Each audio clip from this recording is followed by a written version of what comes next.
And that's why he just wants to make for sure, he has an electric. And so he said that his golf cart is just as fast, if not faster than, but I don't, who knows? So that's his question.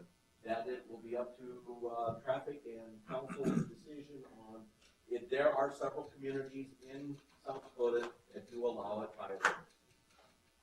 Do we see any problems currently with the gas carts going out by the golf course? I mean, are they using the joyride, or are they primarily actually just going out to the golf course? I have not seen any issues, complaints. We do have some lawnmowers driving around town from one lawn to the other with a slow-moving vehicle sign on it. I've seen an individual on the lawnmower going to the grocery store. So I do not see it. He makes a good point, though, that they have a means of monitoring how much power they have left. I feel like it's a double standard to say a golf cart that runs on gas can do it, and the golf cart that runs on electricity can't. That's just my opinion. I'm not on the committee, but it's my opinion. And it's comforting to know that you can't run over people that can Or animals. yeah, or animals, or Chase animals or people, whether you catch them or not. That was the the thing that the county committee, they weren't looking at whether the county should or not. They were just looking at the requirements that should be there if they did. And this is kind of the list that we had come up with. So I guess the question for us is, do we want to? Is it something that we think we should do? I still think this is a pretty good list of requirements.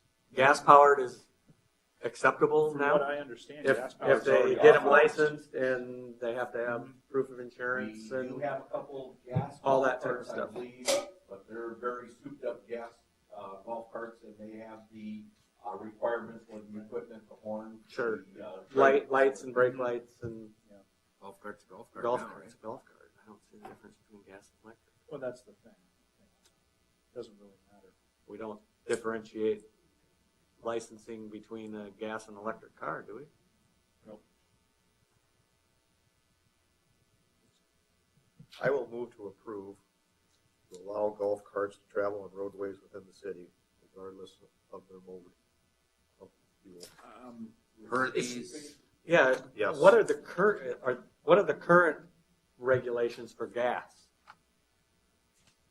golf carts? This is a proposed regulation or idea we will here. have to come up with a draft to allow Yeah. golf carts, so we have the proper Yeah. wordage in there, but maybe the motion wants to be just to draft a I will copy do- of an yes. ordinance Yes. to bring to the council with the proper equipment. That would and include gas and electric. gas and electric. Yep, I'll include that. in my I motion. second I have a motion and a second to have a ordinance drafted for the council to review on allowing golf carts, both electric and gas. in city limits. Motion and second, all in favor? Aye. Opposed? Motion carried. Next item on the agenda, Dan Monk with MTI request to have the commission set a speed limit on MTI Drive at 50 miles an hour. The speed would be in accord with other areas of communities where high pedestrian traffic is present, such as schools and hospitals. I believe this is the road that goes in between several of their buildings, and it's Mhm. kind of a complex.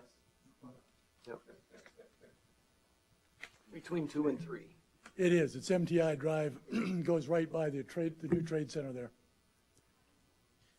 Is that owned by the school district? The road itself, or The road is first 300 feet of city. Yeah. road? Okay, the first 300 feet of city. Leon, do we have a So- statute on that kind of thing? What we require? Not that I'm aware of. Most city streets are, I think by law, is 25 miles an hour if it is not posted. So the city does have the authority to set their speed limits by law on certain areas. I believe the street right between Capitol, between the old North Campus building for MTI, which is now the Career and Technical Education Academy in the school. That was just recently posted at 15 for the same reason. Where does, I'm looking at the map that was provided to us. Where does the city property end and school property end? It is.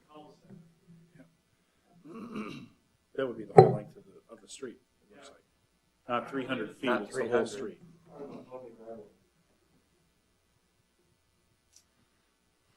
So is there students, Greg, that walk over from the apartments?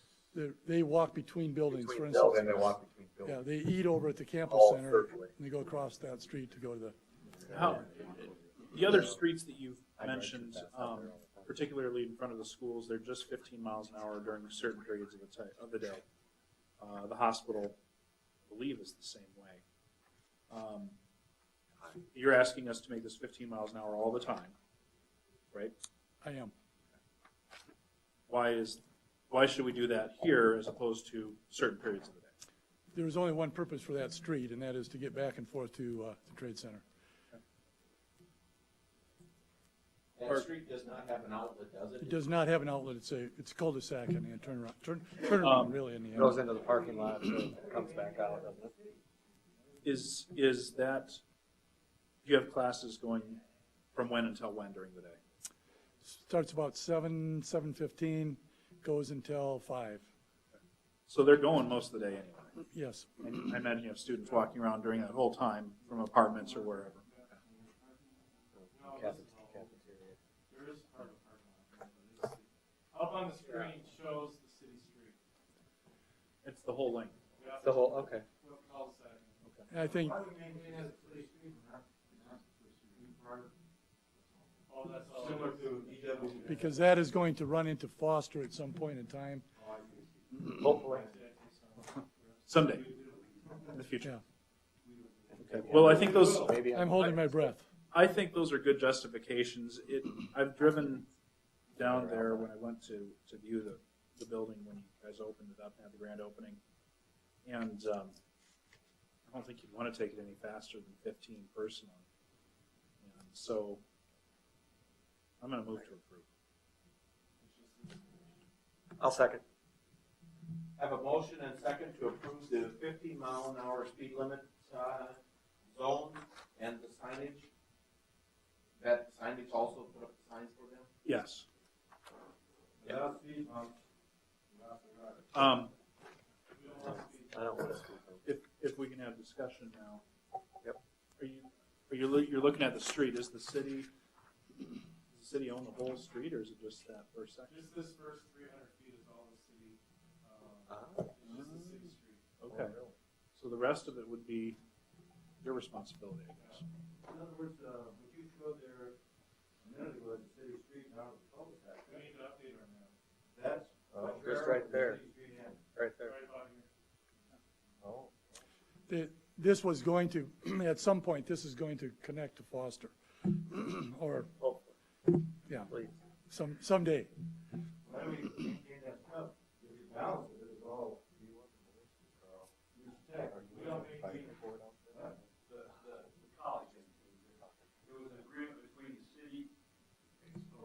It was an agreement between the city and MTI when they were developing out there that we would put this in. I think they were running out of funds or something at that time, and the city stepped in and put in that first 300 feet of it. We did not plow the snow on it or anything else. We just established it for them when they were developing.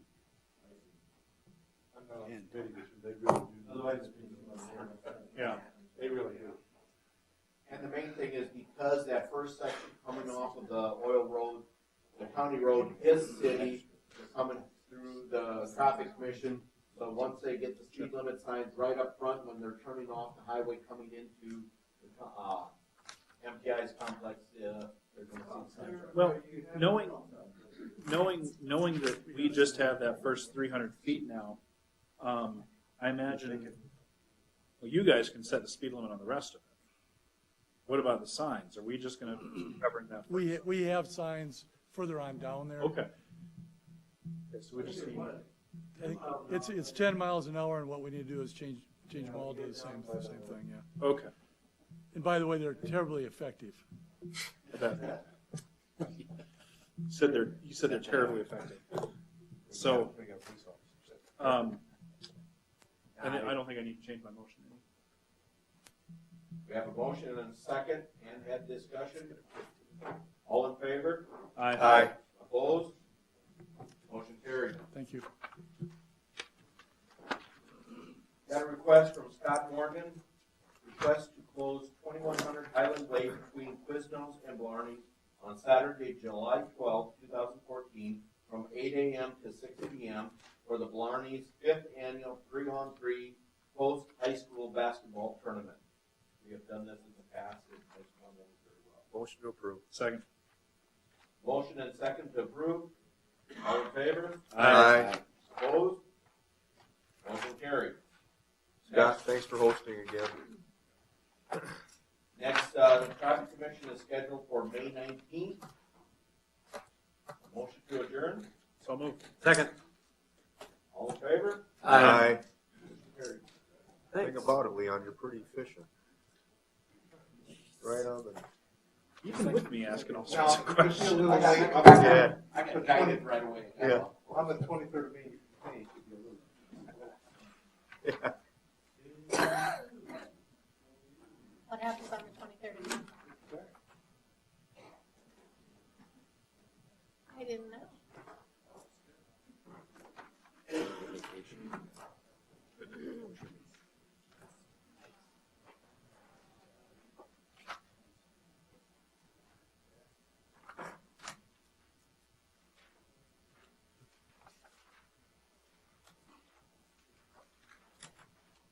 You ready, Marilyn, or you got a couple things to do?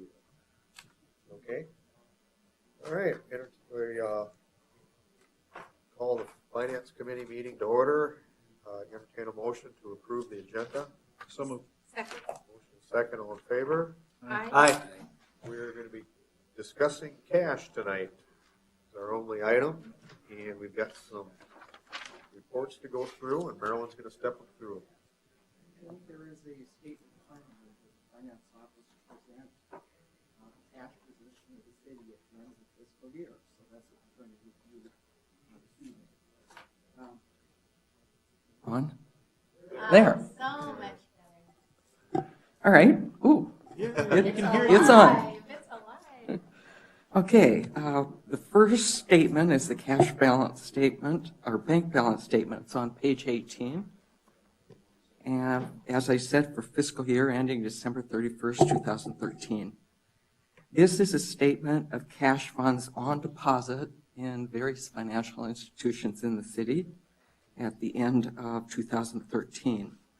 In Wells Fargo, we have a number of accounts totaling $12,828,713.11. Just in our checking account, we have $12,104,000. And then I'll also note the landfill closure account has $836,684.41. And there are actually two accounts for landfill closure, one for post-closure for the old landfill, and one account that is for closure and post-closure for the new landfill, for the Mitchell Regional Landfill. So why do we have money for the new one? The old landfill is actually for closure, for testing and, just testing of the old landfill for the expense that we have to set aside to monitor the old landfill for a period of 20 years, I believe. The new landfill would be for closure and for also the monitoring after. So we have to, the state mandates that we set aside funds for those purposes. And we actually have to have a separate account, and in order to be able to withdraw any of those funds, we have to have approval of DENR. And how much, ultimately, let's say it's time to close the current landfill, how much do you need to have in reserve? Here comes Ron. Just curious. have that information in here.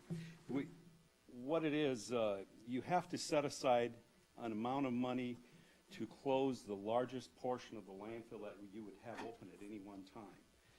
So in the case of our landfill,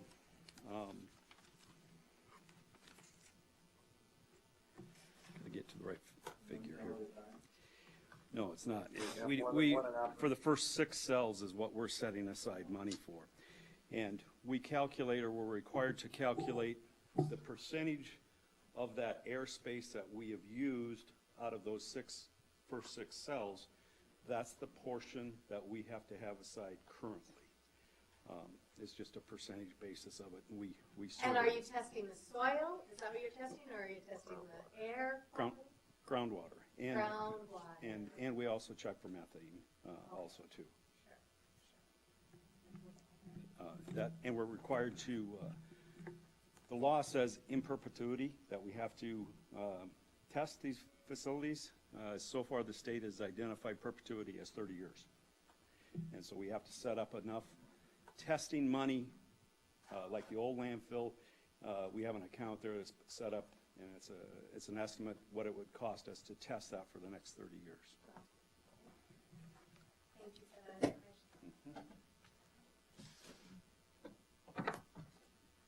Okay, the next item is the South Dakota. The next item is the South Dakota Public Funds Investment Trust. Total invested there is $10,815,631.43. This trust is sponsored by the South Dakota Municipal League. $345,643.23 is a CD. That is general fund money. The majority of funds is $10,469,000 is bond proceeds from our community project bond fund, the 2012 $10 million bond and the 2013 $3.9. This is the balance that has not been expensed on our projects. And this is a free service offered by FIT, which is the trust that monitors and does oversight on our arbitrage federal regulations. So it's a great service because they take over all the legal responsibility for monitoring that and also help with the investments. First National Bank is a library trust. There's $30,957.79 there. And then we have CDs on deposit at Core Trust in First Dakota. So total bank balance is $25,947,897.33. Okay, next sheet is the statement of cash and accruals. There's 4 columns. The first one is the cash as of December 31st, 2013. And you'll note the grand total at the bottom, the $25 million, matches the balance in our banks. Second column is accounts receivable, and third one is claims payable. These are transactions that are accruals from the prior year. Accounts receivable was $975,549.91. This is revenue received in January. It gets recorded and is actually attributable to the prior year. Claims payable, $962,776.13. And again, this is an accrual for expenses received in January of 14, but attributable to December of 13. Final ending balance is $25,960,671.11. And you can see on the sheet that there are totals by fund and department for our different fund types.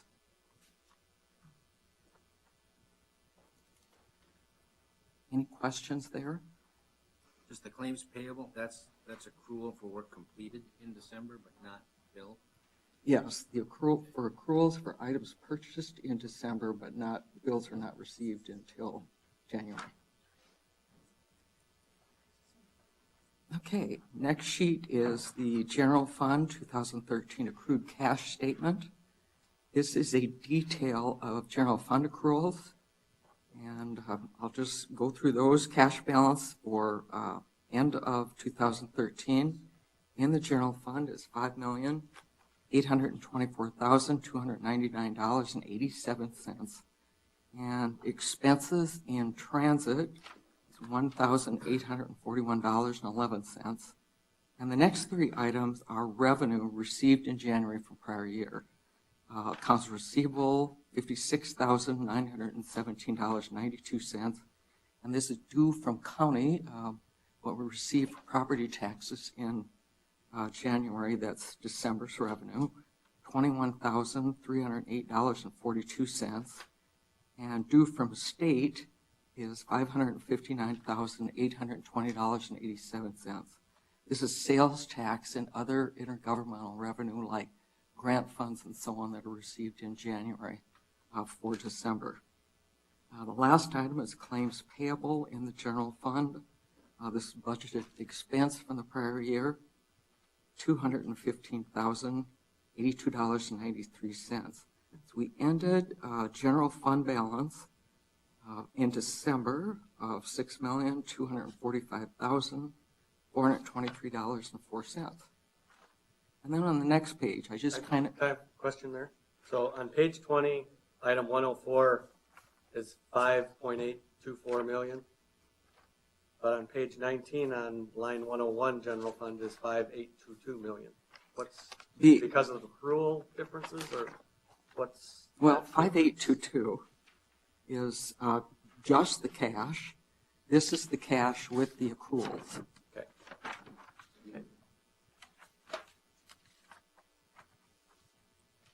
Okay, next page, I'm going to just review of the 6.245 million balance. I'll show you how that breaks out into what's restricted, committed, assigned, and then unassigned or available cash. Let's look at restricted cash first. There's $2,043,659 of restricted cash. We added $250,000 to that in 2013 for debt service for the 2013 community project bond. Other items also in there are the long-term debt for Mitchell area development of $500,000. EY Water debt service is $652,663.20, and the amount in total for debt service reserve fund for the 2012 and 13 bonds is $890,996.52. And I know you recall and have had me talk about before, the debt service reserve fund is a requirement of the bonds that we have to set aside cash in reserve for potential payment of principal and interest at a future time.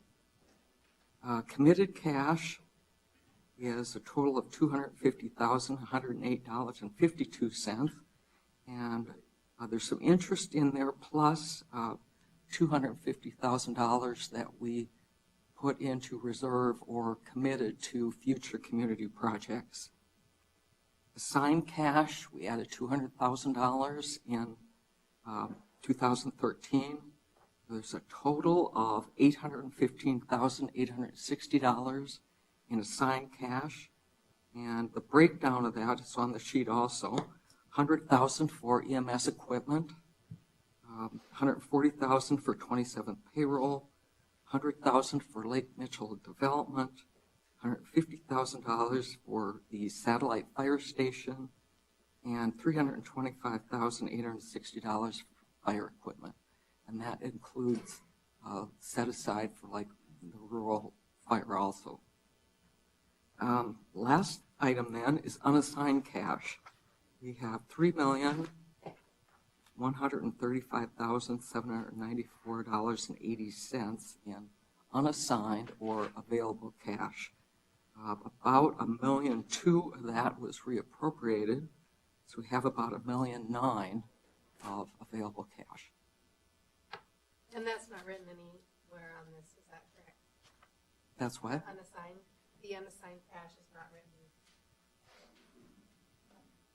Is not restricted, or No, I just mean it's not on here anywhere. it's in the first column, or the second column. Oh, where it says unassigned cash, that's where it is, got it. Thank you. Okay, the next sheet is just kind of a description of each of those. It was just a couple years ago that GASB changed the fund balance designations again. So this explains those a little bit. Okay, last couple sheets is just detail about debt service. It's just a schedule showing long-term debt beginning January 1st of 2013. New debt that was added, debt that was retired, and then the balance remaining at the end of the year. So the first statement is the governmental long-term debt. We have an ending balance of $30,300,002.40 of total debt in the governmental funds. We actually paid off, called and paid the 2003 Corn Palace bond. The principal payment there that we paid was $545,000 in 2013.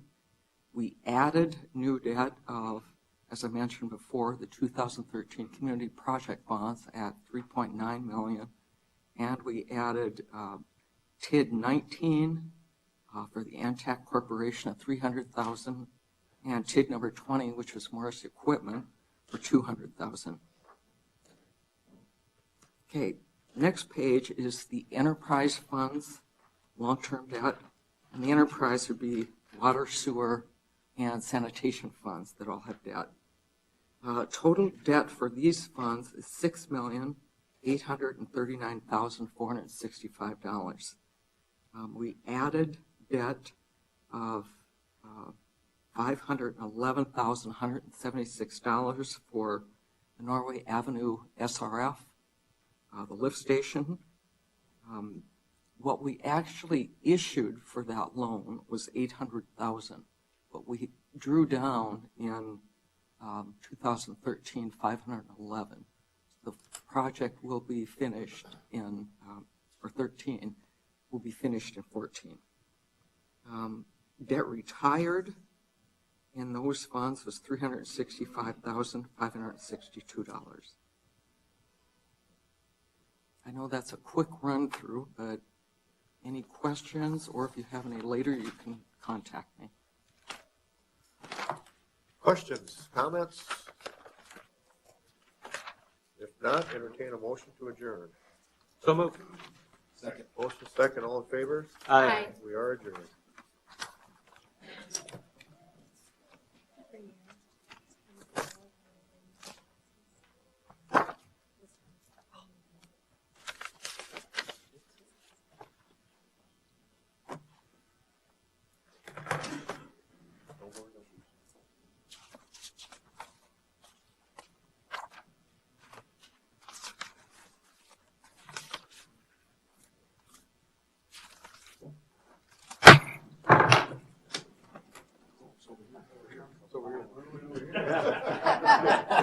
We're all trained. I pledge allegiance to the flag of the United States of America, and to the republic for which it stands, one nation under God, indivisible, with liberty and justice for all. Do we have someone from the Word of Life here for invocation? Good. Let's pray. Well, good and gracious Heavenly Father, we thank you for this community and the abundance of resources that you have blessed us to manage. Father, I thank you for these that would step forward into positions of leadership and decision-making, and I ask that you would bless them personally and in making decisions for our great community. Father, we acknowledge our dependence upon you and ask for your wisdom today in decision-making, and we ask all of this in the name of our Savior and Lord Jesus Christ. Amen.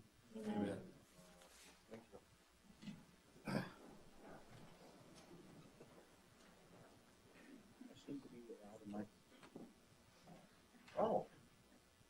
Can you hear me? Why don't you take that one? Wait. No, he got a new one. He has had to play practice, and he's gonna come when he can, but he wanted to remind everybody to come to the podium.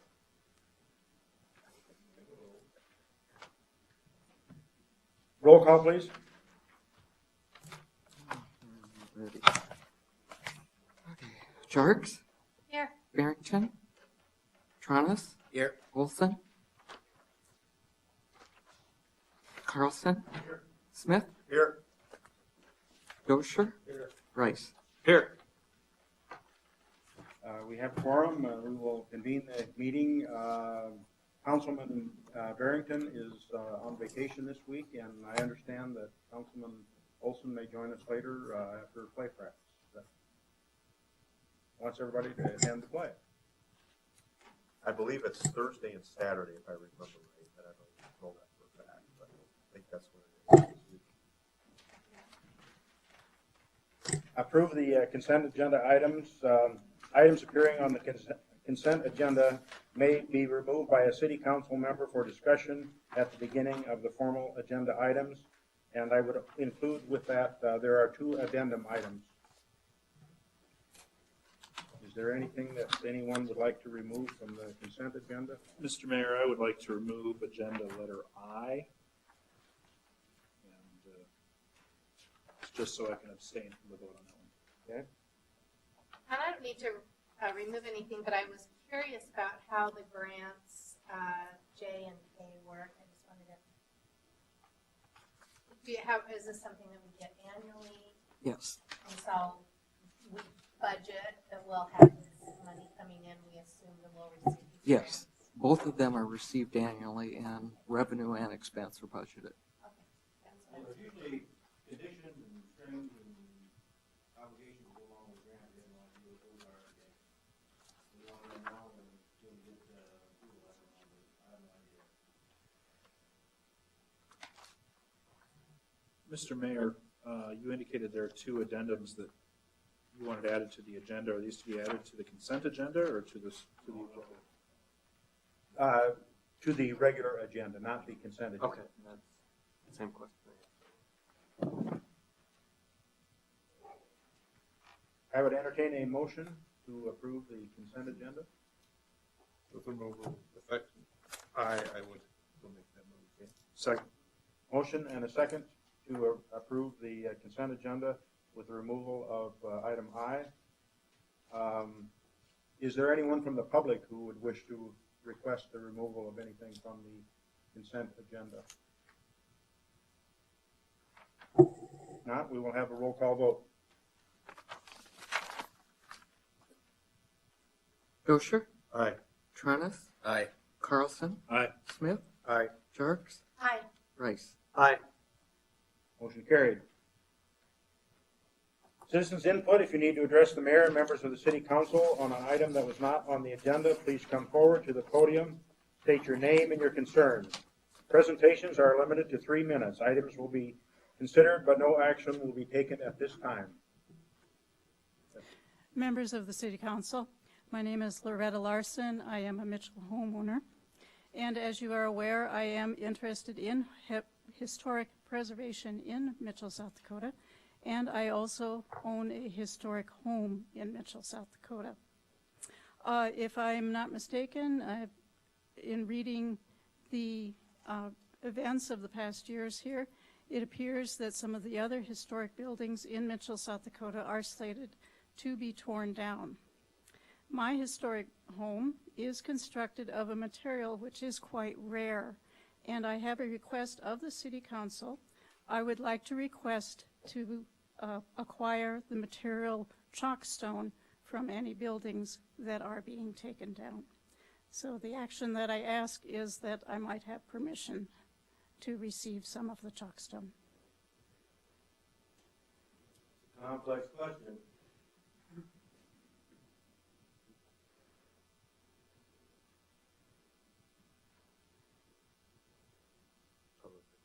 Well, we We can't can- take any we can put action on it. Let's put it on, we can put it on. Input. Put it on a agenda, a future agenda. Okay, we will consider it at a, Are you available in a couple weeks? Myself? I believe so. Carl, can you look into the legality and what we have to do to make that happen?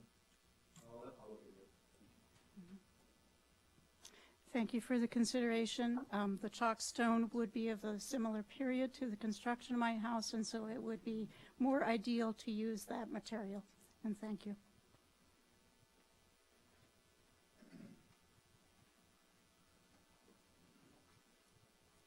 Hello, I'm Justin Morrison, and I emailed all of you last week and talked about, I'd like to talk about the nuisance officer position and how it works. And my biggest issue is the way the letters come out. You know, you get a letter and it tells you need to fix this within 14 days, or $500 fine per day, or 14 days in jail, whatever, days in jail and fine. You know, and nobody wants litigation, either the person or the council, from what I understand. So I think the emphasis on this is wrong.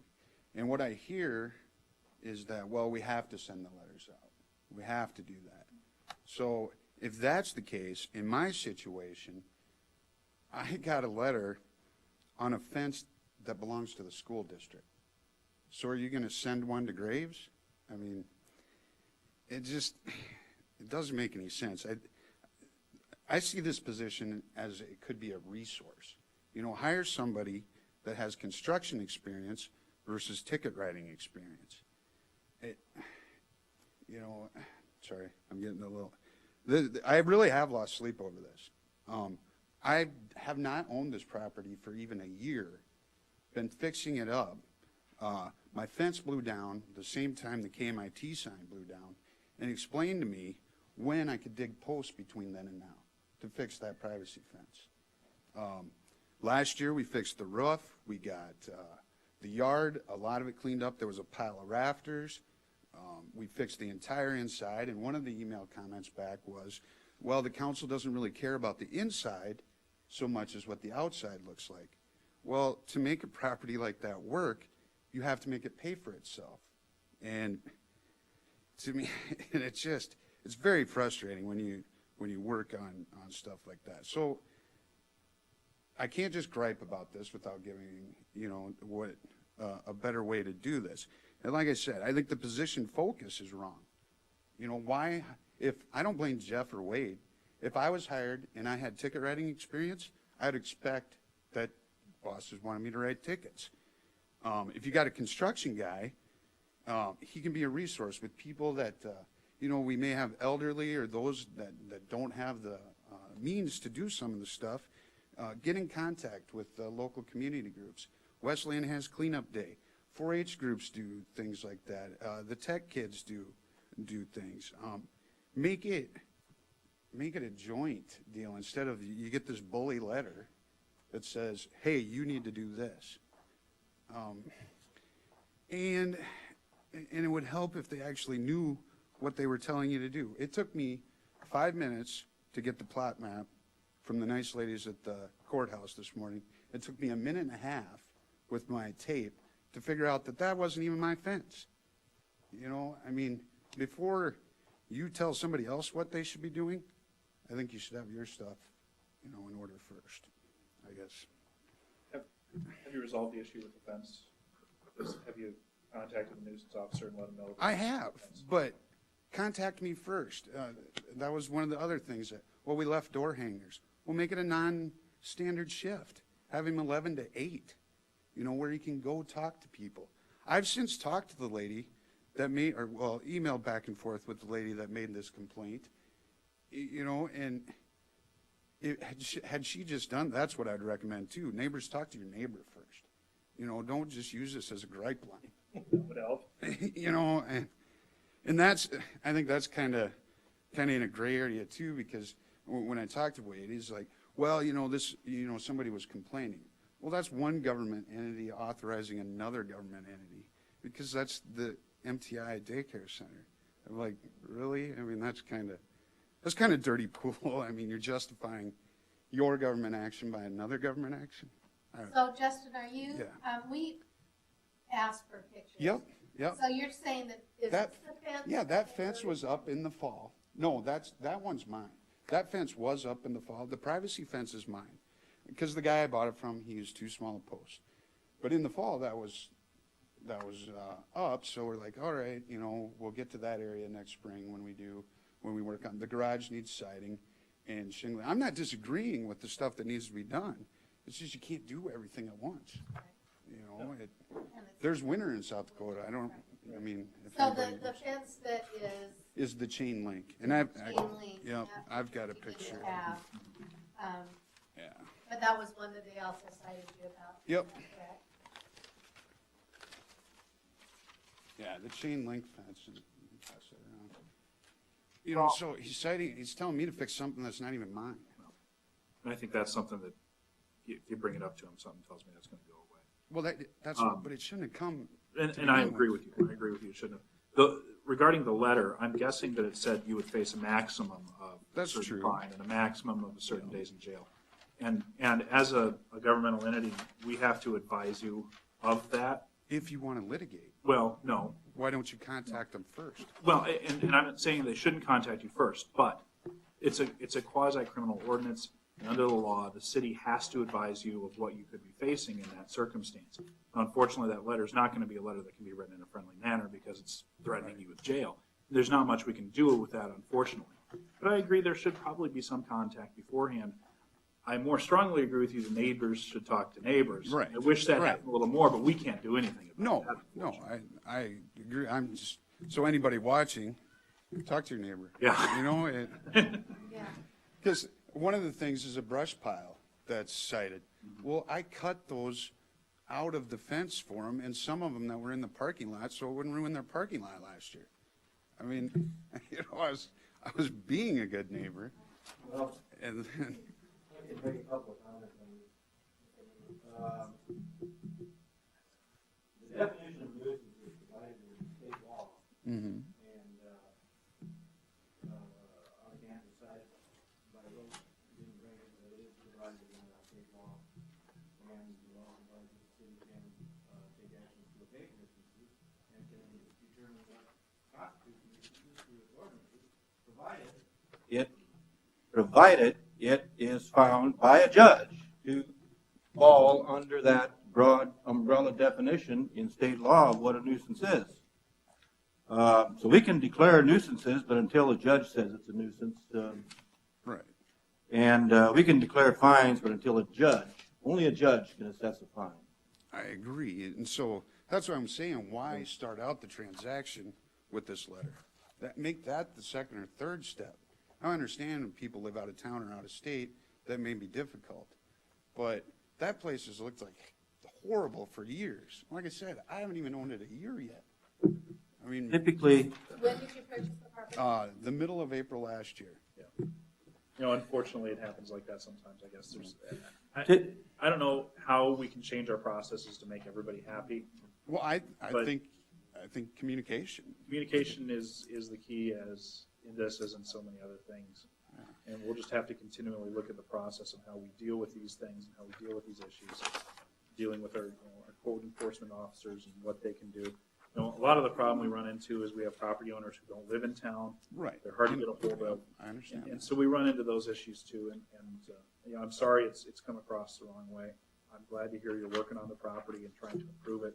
And that makes me happy. Right. And I know that if you speak with the city, if you speak with the code enforcement officer and the other folks involved and with your neighbors, chances are it's probably not going to get to litigation. You're probably going to be able to work something out. And I agree completely with you. I just, you know, you don't go into business because you want to talk to the city more than you have to. Right. I mean, typically these things. So, really. I called Mr. Linden about this and asked some questions because Yeah. I drove the street. Right. And I have to Yeah. tell you that from street side Yeah, it doesn't look too bad. at all, I mean, I was just like, there were other properties that on the street that I thought, oh, this isn't. So So, And had that not blown down, like I said, that, yes, and we agree, it needs to be painted, but but, his indication was that he'd spoken with you, Yep. you guys had talked about this. You know, it's too bad.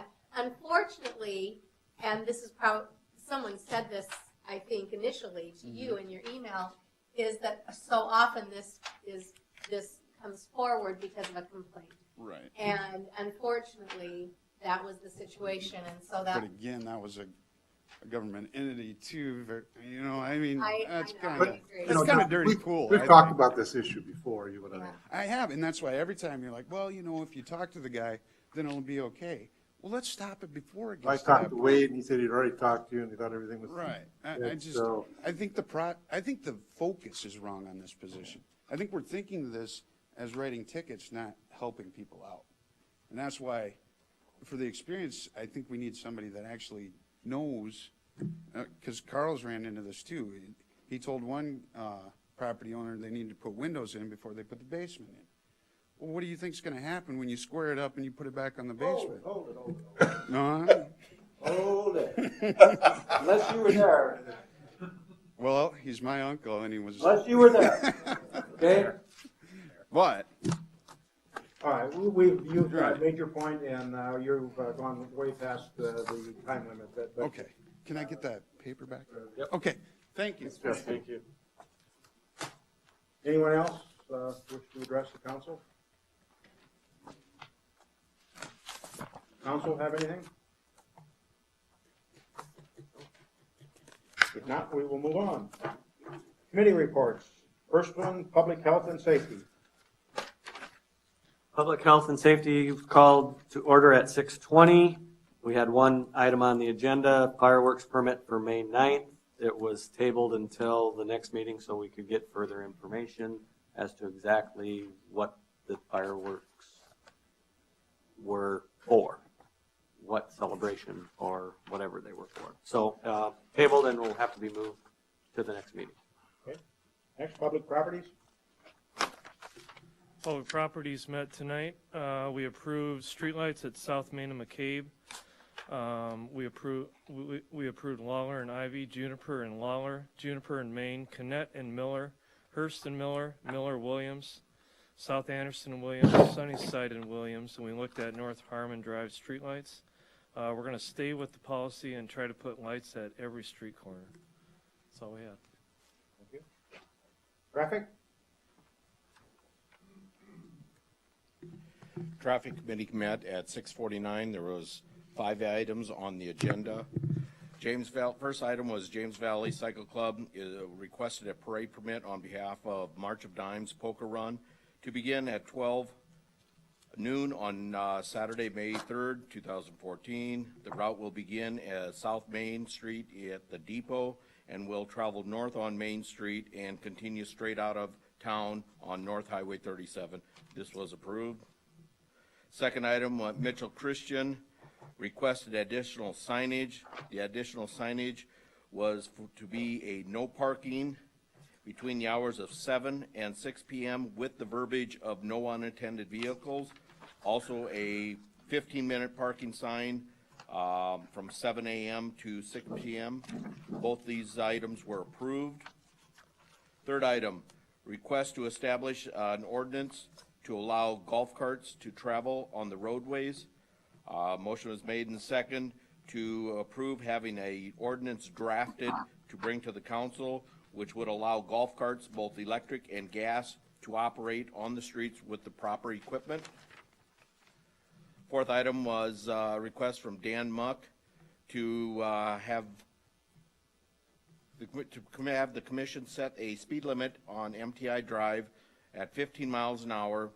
The speed would be to accord with the other areas in the community where pedestrian traffic is present, such as schools and hospitals.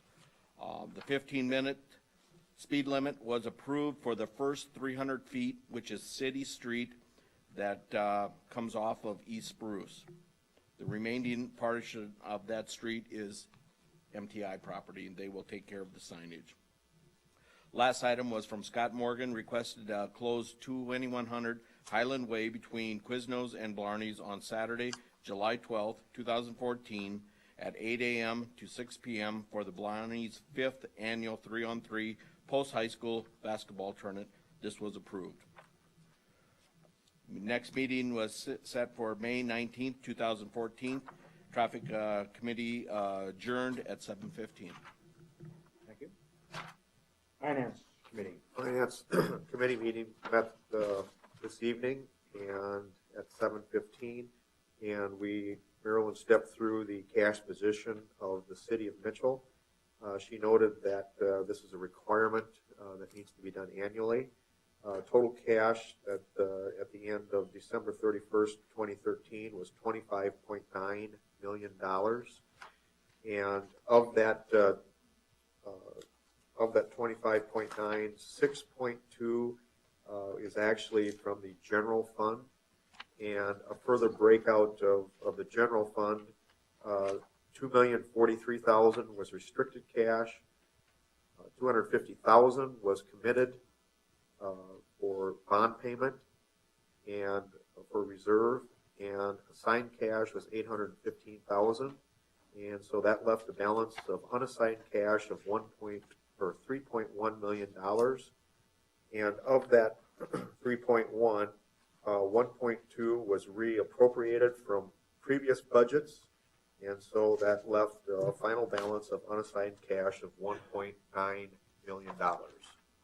She also stepped through the amount of debt that we currently have, including all of our TIF districts and long-term bonds. And last year, the city paid off $2,170,000 of their bond principal payments. And the committee adjourned then at 7:34. Thank you. Entertain a motion to approve the committee reports. Second. Motion second to approve the committee reports. Any discussion? All those in favor say aye. Aye. Opposed? Motion carried.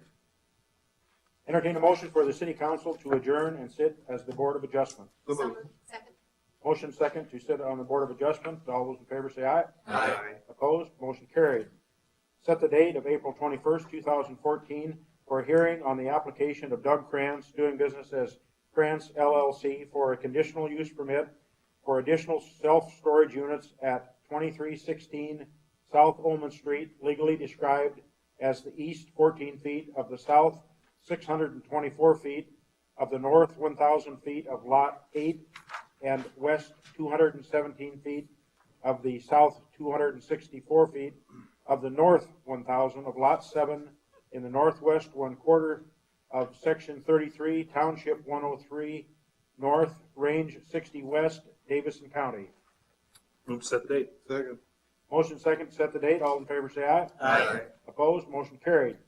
Set the date of April 21st, 2014 for hearing on the application of Lynn Rissovy for a side yard on a corner variance of 17 feet, 6 inches instead of the 20 feet as required for construction of a garage located at 223 West 11th Avenue, legally described as Lot 6, Block 42, Capital Edition, City of Mitchell.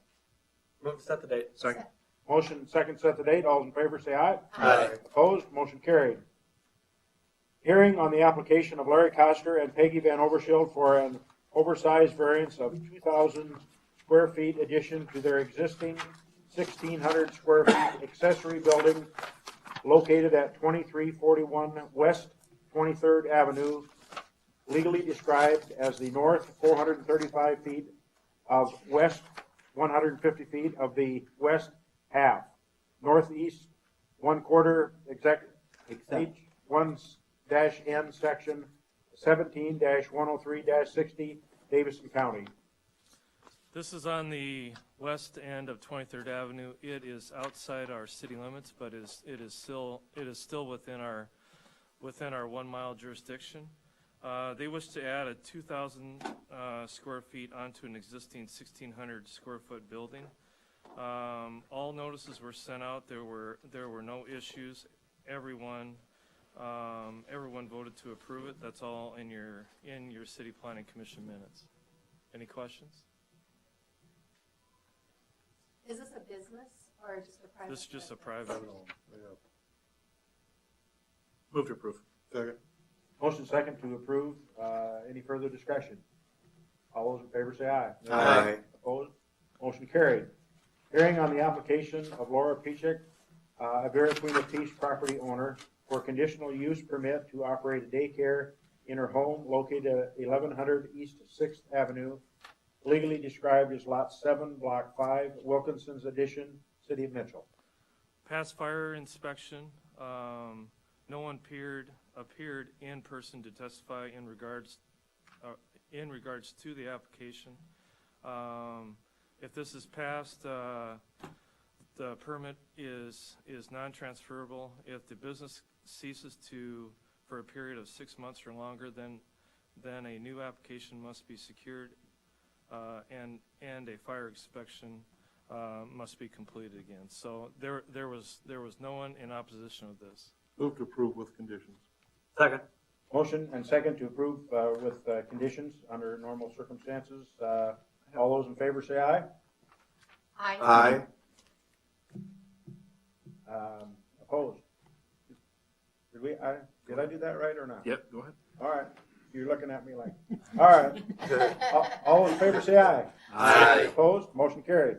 Hearing on the application of Liquid Design, Ken Setness, owner, for a conditional use permit for a light manufacturing business located at 135 South Kimball Street, legally described as Lot 9, Block 20, Original Edition, City of Mitchell. All right, this is down north of railroad tracks, over by the old DSG building, and the two are here that are going to do the business. Why don't you guys come up and talk about this process?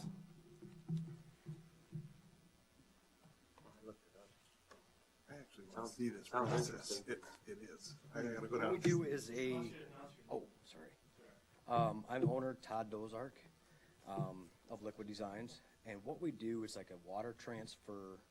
You take any three-dimensional part, whether it be a motorcycle, a gun stock, anything, and you prime and paint it, and then you dip it in a tank of water and in any pattern, and it's like it transfers the ink to your pattern or to your part, and then you clear coat over top of it. Basically, just like any camouflage gun stock is done with this process, and this is what we do. I think there's no hazardous materials involved. No. Is that right? Yeah, they worked with John. Yeah, we've been. They worked with John Yeah. on that.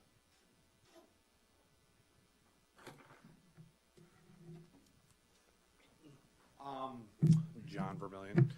I checked with industry out of Watertown. They're doing the same thing. I checked with the city of Watertown. They're having no problems. We'll have to do some testing, once they're up and going, and make sure everything's okay. With the chemicals and stuff. They're going to give me the rest of the MSDS sheets, and we'll go from there. And I've been in contact with the state to make sure everything's being followed. So I would have no problem. There's no sense of my side holding them up. I think we were looking at maybe 6 months reevaluating and making sure everything's going good. So Does everybody know what you call it? MTDS? That's a MSDS. I would move to approve. Second. Motion second to approve the application. Any further discussion? All those in favor say aye. Aye. Opposed? Motion carried. Entertain a motion for the Board of Adjustment to adjourn and the City Council reconvene in regular session. So moved.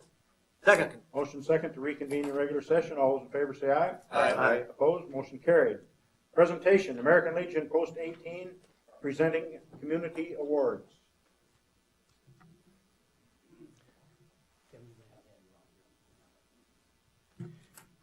Mr. Mayor, members of Mitchell City Council, citizens of Mitchell, and guests, I'm Hugh Holmes, American Legion Post 18. With me tonight behind me is Norman Schoenfelder, the commander of American Legion Post 18. On behalf of American Legion Post 18, I thank you for this opportunity to present American Legion's Post 18 Law Enforcement Officer of the Year, Firefighter of the Year, and a new award this year, something different. I'll explain that later on. We're going to honor 3 public servants tonight for outstanding service to Mitchell and the surrounding area. All individuals are well-rounded, exceed the duty requirements of his or her position, and have demonstrated a distinct pattern of community service coupled with professional achievement. We will forward these nominations, only 2 of them, that's the Law Enforcement Officer of the Year and the Firefighter of the Year, forward. The 3rd one is not a national award candidate yet, but hopefully some year we'll get that far. But these 2 have been forwarded already to district level, and I'll tell you the results in a minute. Post 18 Fields, that's since they are public servants. We should award this award tonight at the City Council meeting, and they're members of the City of Mitchell. First of all, I'd like to have R.J. Williams come forward. I know he's in the hallway with a wife and a little one.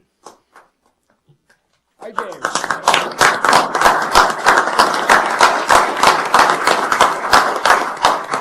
We try to keep this as secret as possible, but these are words directly from the nomination form.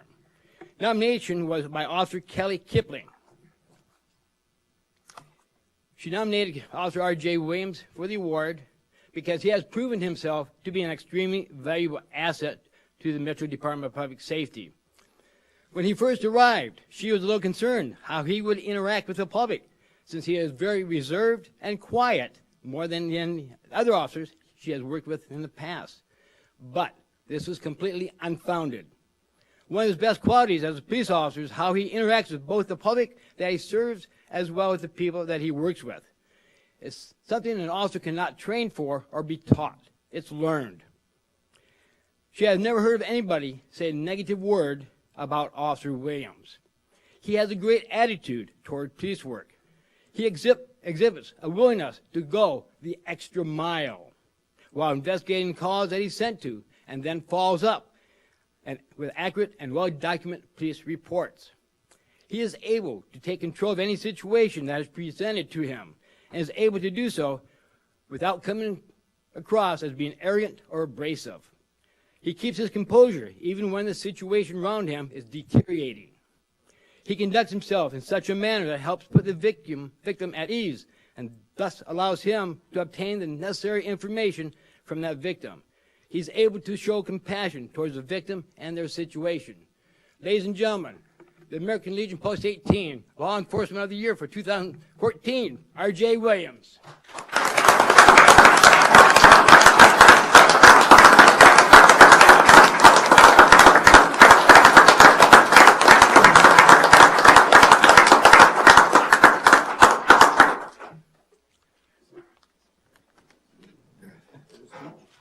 And for our awardees tonight, we'll take more pictures in the hallway.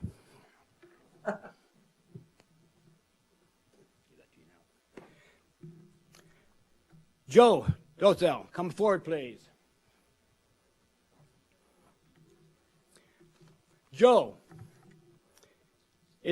was the director of the Chamberlain Ambulance Service for a number of years before he came to Mitchell. He got here in 2001. Since that time, he became certified in the following areas: South Dakota Certified Firefighter, Swift Water Rescue, Dive Rescue Support, Ice Rescue, EMS Instructor, Field Training Officer, National Fire Academy Leadership 1, 2, and 3 levels, EMS Leadership Classes, and National Fire Academy Interpersonal Dynamics. He has taken on numerous responsibilities here during his time at the Mitchell Fire Department. He is a department coordinator for the Field Training Officer program here. He continues to improve the program to fit the needs of the department. He updates and implements our EMS treatment and medication protocols. He is also an American Heart CPR and advanced cardiovascular life support instructor. He's the president of the Mitchell Firefighter Local 4166. He's the officer in charge of his assigned work shift, and he's a member of the Big Brother, Big Sister organization in Mitchell. American Legion Post 18 Firefighter of the Year is Firefighter Joe Dozel.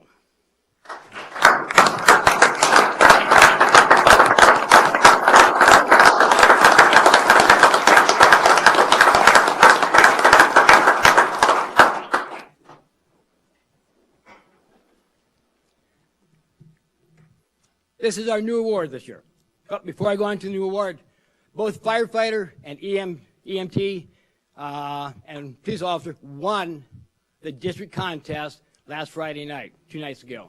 So they are nominations being forwarded to state right now, and that'll be decided within a month who the state fire department and peace officers are. Our last one, the newest, and this is not the national award contest for this one yet, but hopefully some year. So this is a local award only. It won't go any farther than this. It's a communication specialist of the year. Jerry, come on, up. Everybody knows Jerry somehow. Oops. Here we go. Jerry Fredette. First one. I gotta look at your shoes.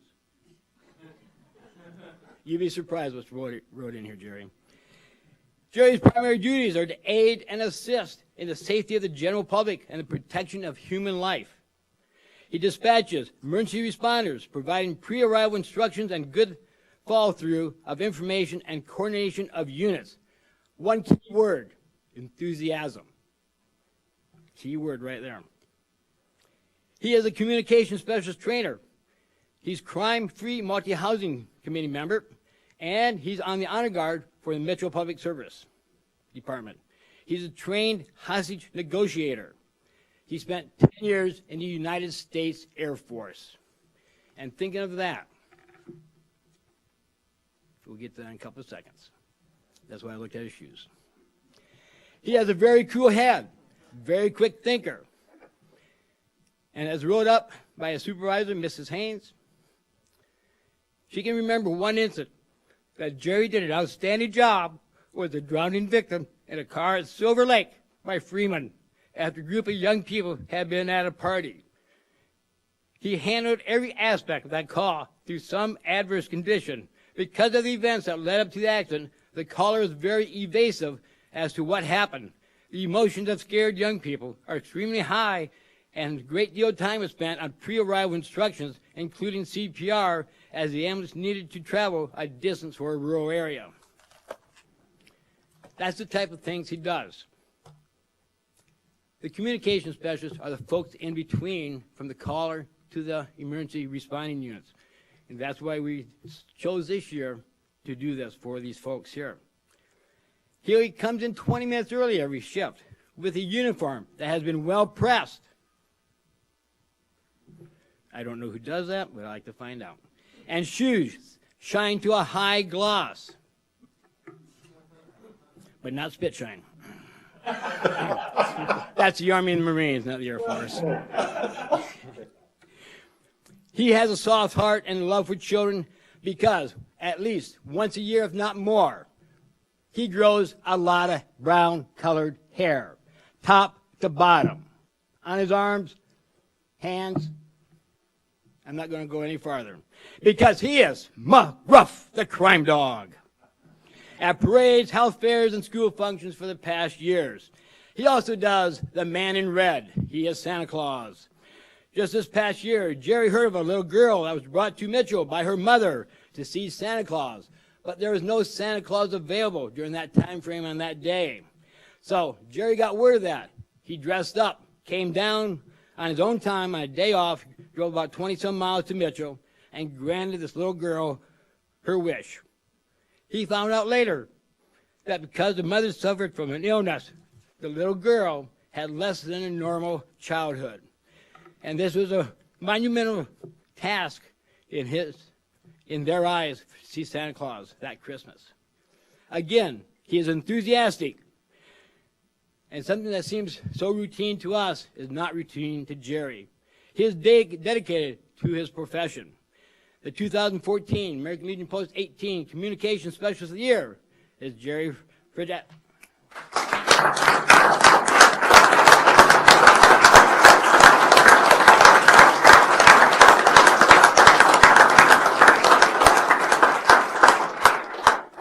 Mr. Mayor, City Council, ladies and gentlemen, thank you for letting us do that this year, and we'll see you back again next year. Thank you.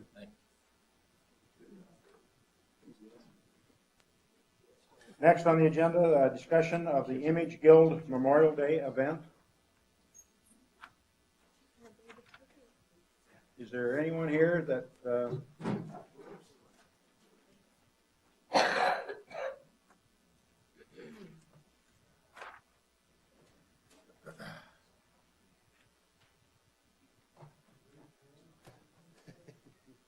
John Jansen with the Imagine Guild, and more common to most would be the Memorial Weekend in Mitchell event. And we're here to ask again for, I guess, what would be some, we're changing up the event a little bit. We don't need the whole Main Street, and there's also some construction going on, as I understand. We're looking at from First Street south toward the depot. In the past, we've closed off all of Main Street. Down there is where we'll have the pork barbecue and the kids events. And then Dan's a little more familiar with the parking lot. Dan Schneider with the Guild as well. One thing also, we will still have the poker run this year. I'm going to get a hold of a packet probably tomorrow from Linden or somebody so I can get the actual application done, because we're running a little bit behind this year. But that will leave from up by Dr. Lucky's. I think we're going to ask to use the parking lot behind Dr. Lucky's to leave, and then end it down at the depot in that parking lot area like we had it last year. We'll want to use both the parking lots down there again, one for the barbecue and one for the kids' events. We're just going to try to confine everything from First Street south this year due to declining numbers in our group, and we're focusing more on the stuff that actually makes us money for cystic fibrosis versus doing a lot of other things that didn't draw much in and was taking too many manpower hours away from us. When is the date? May 24th. And we apologize for being a little behind on this. We had some things change with our group. We lost several members, and we're just getting regrouped to get this thing pulled off yet this year. At this point, are you asking for anything from the city other than permission to have the poker run and the use of the parking lots, or? I'll get the packet filled out, probably be just like last year again. We'll be looking for a consumption permit, the parade permit, and all this stuff. If we can get the same as last year again, we would probably be happy with that. I got to get the stuff formally done, which I have not gotten finished. I'll have it before the next city council meeting for sure. One thing that worries me a little bit is making sure we get the parade route done, because I don't know if there's a traffic meeting before a few days before it, as I found out tonight. We can put one in. Okay. Yeah. But I will get started on this stuff probably first thing tomorrow. Okay, very good. Okay, best of luck, guys. You do a great job every year. Thank you. Thank you. Thank you.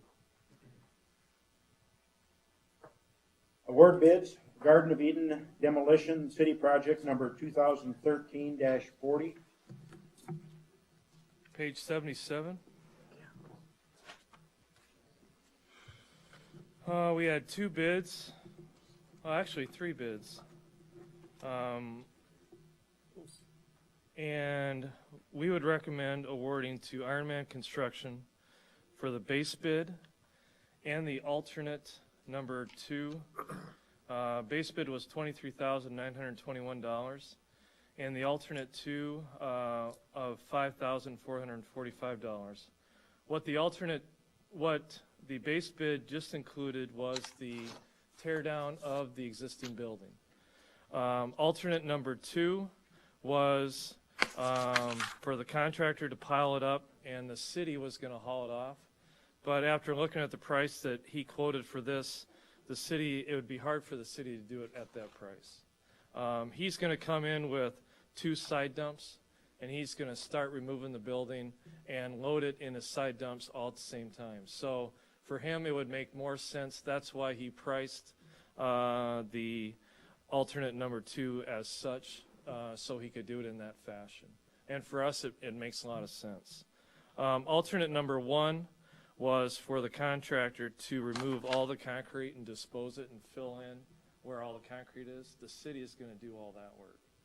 So we're going to put it into our schedule and try to work that in. So what I would recommend is awarding to Ironman, base bid and alternate number 2.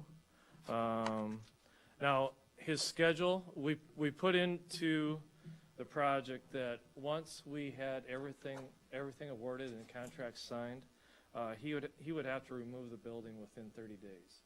Now, I talked to him last week, and he said as soon as I got everything in place, probably it would take about a week, he would get started, with demo. So we're talking probably starting next week, and he said there should be no problem with him getting it down in 30 days. Ironman was the same one that took down the. Yep. Correct. Yes. I'm always amazed that he comes in at half. He probably, I don't know the reason why.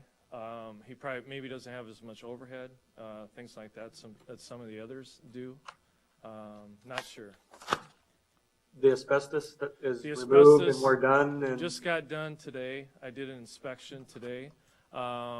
We ended up with about 2.5 times the asbestos that we originally had, simply because this building has got a lot of mold and it's got a lot of weak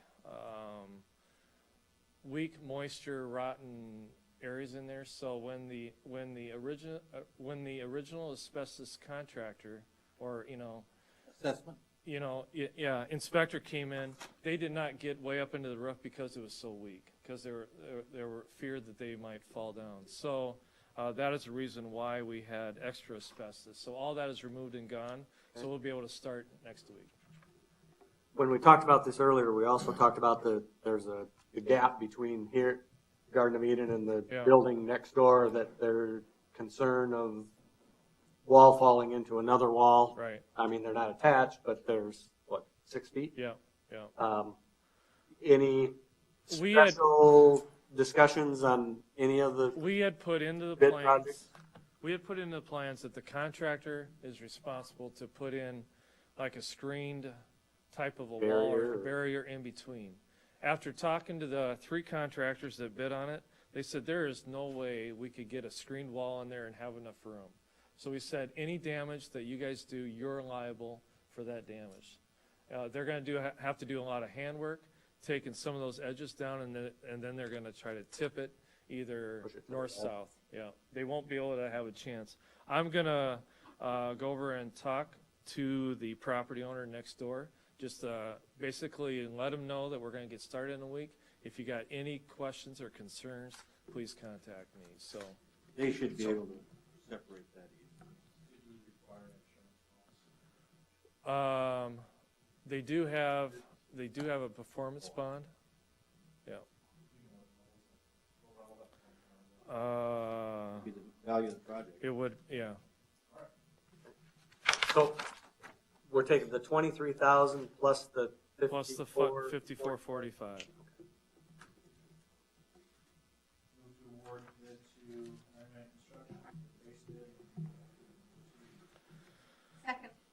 We have a motion and a second to award the bid to Ironman Construction, base bid of $23,921, and alternate number 2 of $5,445. All those in favor say aye. Aye. Opposed? Motion carried. Ken, I was just gonna bring one thing up. I don't know how close we are with bidding out the VFW building. But with having him on site just a block away, it might be to our advantage. And I don't even know if that could be done yet this summer or what the timing of it is, but having his equipment that close, I guess it might be worth trying to see if we can award bids at that point. Well, we included the demolition of the VFW in with the contract for the city hall. So okay. I'm not sure I that gotcha. okay. We'll be able to accommodate it that early. quick. Yeah, okay, makes sense. Next, I think did we all vote on that? Yep, we're ready to go on to the next sidewalk project, city number 2014-7.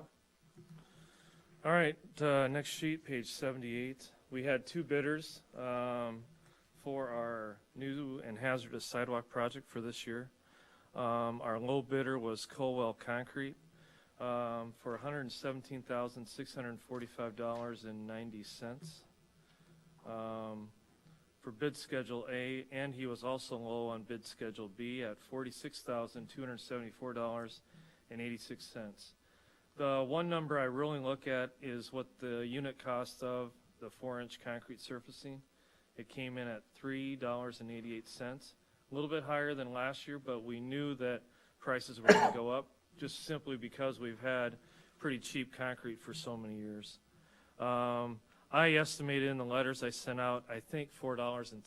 So I'm a little bit higher than what we ended up having. And then for the hazardous schedule, $3.98, and I usually estimate $4, a little bit more. So we're still within our reason. So I would recommend awarding to Caldwell Concrete for bid schedule A and bid schedule B. Bid schedule A being $117,645.90, and bid schedule B $46,274.86. So moved. Motion second to award the bid to Colwell Construction. Any further discussion? All those in favor say aye. Aye. Opposed? Motion carried. Award bid for the curb and gutter and concrete paving city project 2014-14. All right, curb and gutter. So this would be, we'll first do bid schedule A. We had 4 contractors that bid on the bid schedule A. Now this work is all hazardous or little chunks here and there that we're fixing to do all of our overlay streets. Low bidder was Rex Winkle Concrete. This contractor's been doing a lot of the curb work we've been doing in town for quite a few years. So I'd recommend awarding to Rex Winkle Concrete for $60,894 and I think it's 40 cents. 40 cents. Yep. And then for bid schedule B, we had 3 contractors bidding on this one. This one is going to be all new type of street projects. So we're going to go in and replace 2nd Street from Sanborn to Minnesota. It's an old section of town, got some old straight curb and gutter, older services. We're going to go in there and we're going to replace that. We're going to go up on 10th, replace by the old Myers Auto Body. We're going to put in curb and gutter and try to fix the drainage up there. Those are both projects we designed in-house this spring. We're going to get those done. And then also on the schedule is Williams Street. So out there by the DOT. So Williams would connect and buy those apartments at Clark's. It would go from Edgerton all the way to Ullman. So it'd be a nice connection to that point. And then we have some street assessment projects that are going to be coming up that this schedule would also fit. So bid schedule B, Rex Winkle Concrete, $164,731.50. Move to award bids to Rex Winkle Construction. Second. We have a motion and a second to award the bid to Rex Winkle Construction. All those in favor say aye. Aye. Opposed? Motion carried. Award bid for paving and overlay city project 2014-15. All right, in the next page, page 80, just had one bidder, and that's typically all we get in this area, and that was Commercial Asphalt. Total price would be $455,329. This is what we'll use to do all of our street overlays. We'll use it to do patching. We'll use it to do 2nd and 10th for the streets we're going to rebuild. We'll also use it for William Street. If you look on 2013 prices, asphalt tack went up about $30 a ton. The other ones just went up a little bit, and then asphalt cement went up a little bit more. But for the most part, pretty close to what we normally expect. So Terry, what does it mean where it says these quantities are not included in bid quantities? Down there at the very bottom of that. Oh, okay. Where it says those, we included these possible projects that are all street assessment projects. We're not sure. These have to get water and sewer done, and we're probably going to have to bid out the base to have the developer pay for the base. We don't know if these projects will get done with water and sewer and the base built in time by the end of the year. So we at least gave the contractor a heads up that this might happen. Now, all those being they're all assessments, city will pay for the assessment, but then we send them a bill once we're done, and then it goes on their 10-year plan, or a lot of times they just pay it all all at the same time. So a lot of street projects going to happen this summer.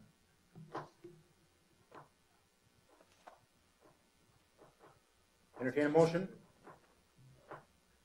Entertain a motion to approve commercial asphalt for paving overlay bid. Second. I have a motion and second to award the bid to commercial asphalt. All those in favor say aye. Aye. Opposed? Motion carried.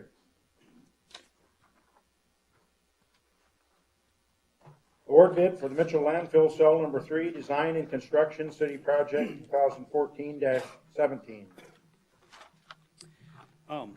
Yes, we had a bid letting. We had actually 9 bidders.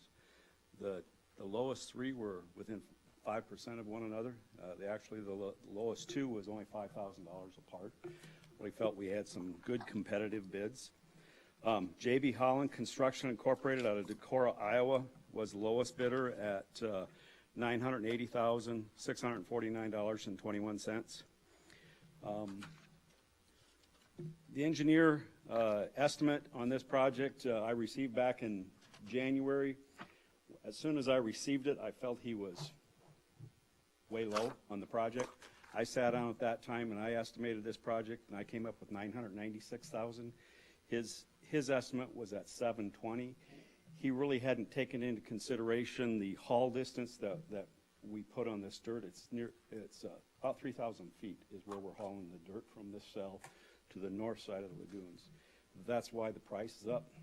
Our last cell was $770,000. We're doing a little bit more of leachate collection in this system. I think it's right in line where it needs to be. I think the bids kind of spell that out too. Our recommendation is to go with J.B. Holland. They've done a lot of landfill work in the state of Iowa. This relates to a question that was brought up last meeting.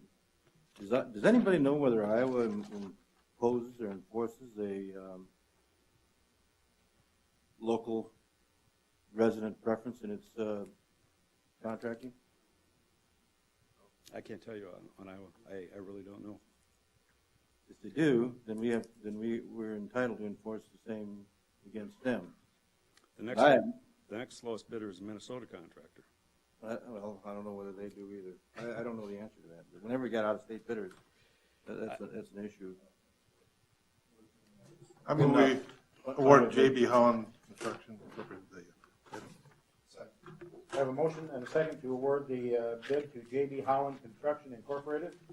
All those in favor? So what's the time? When would it start?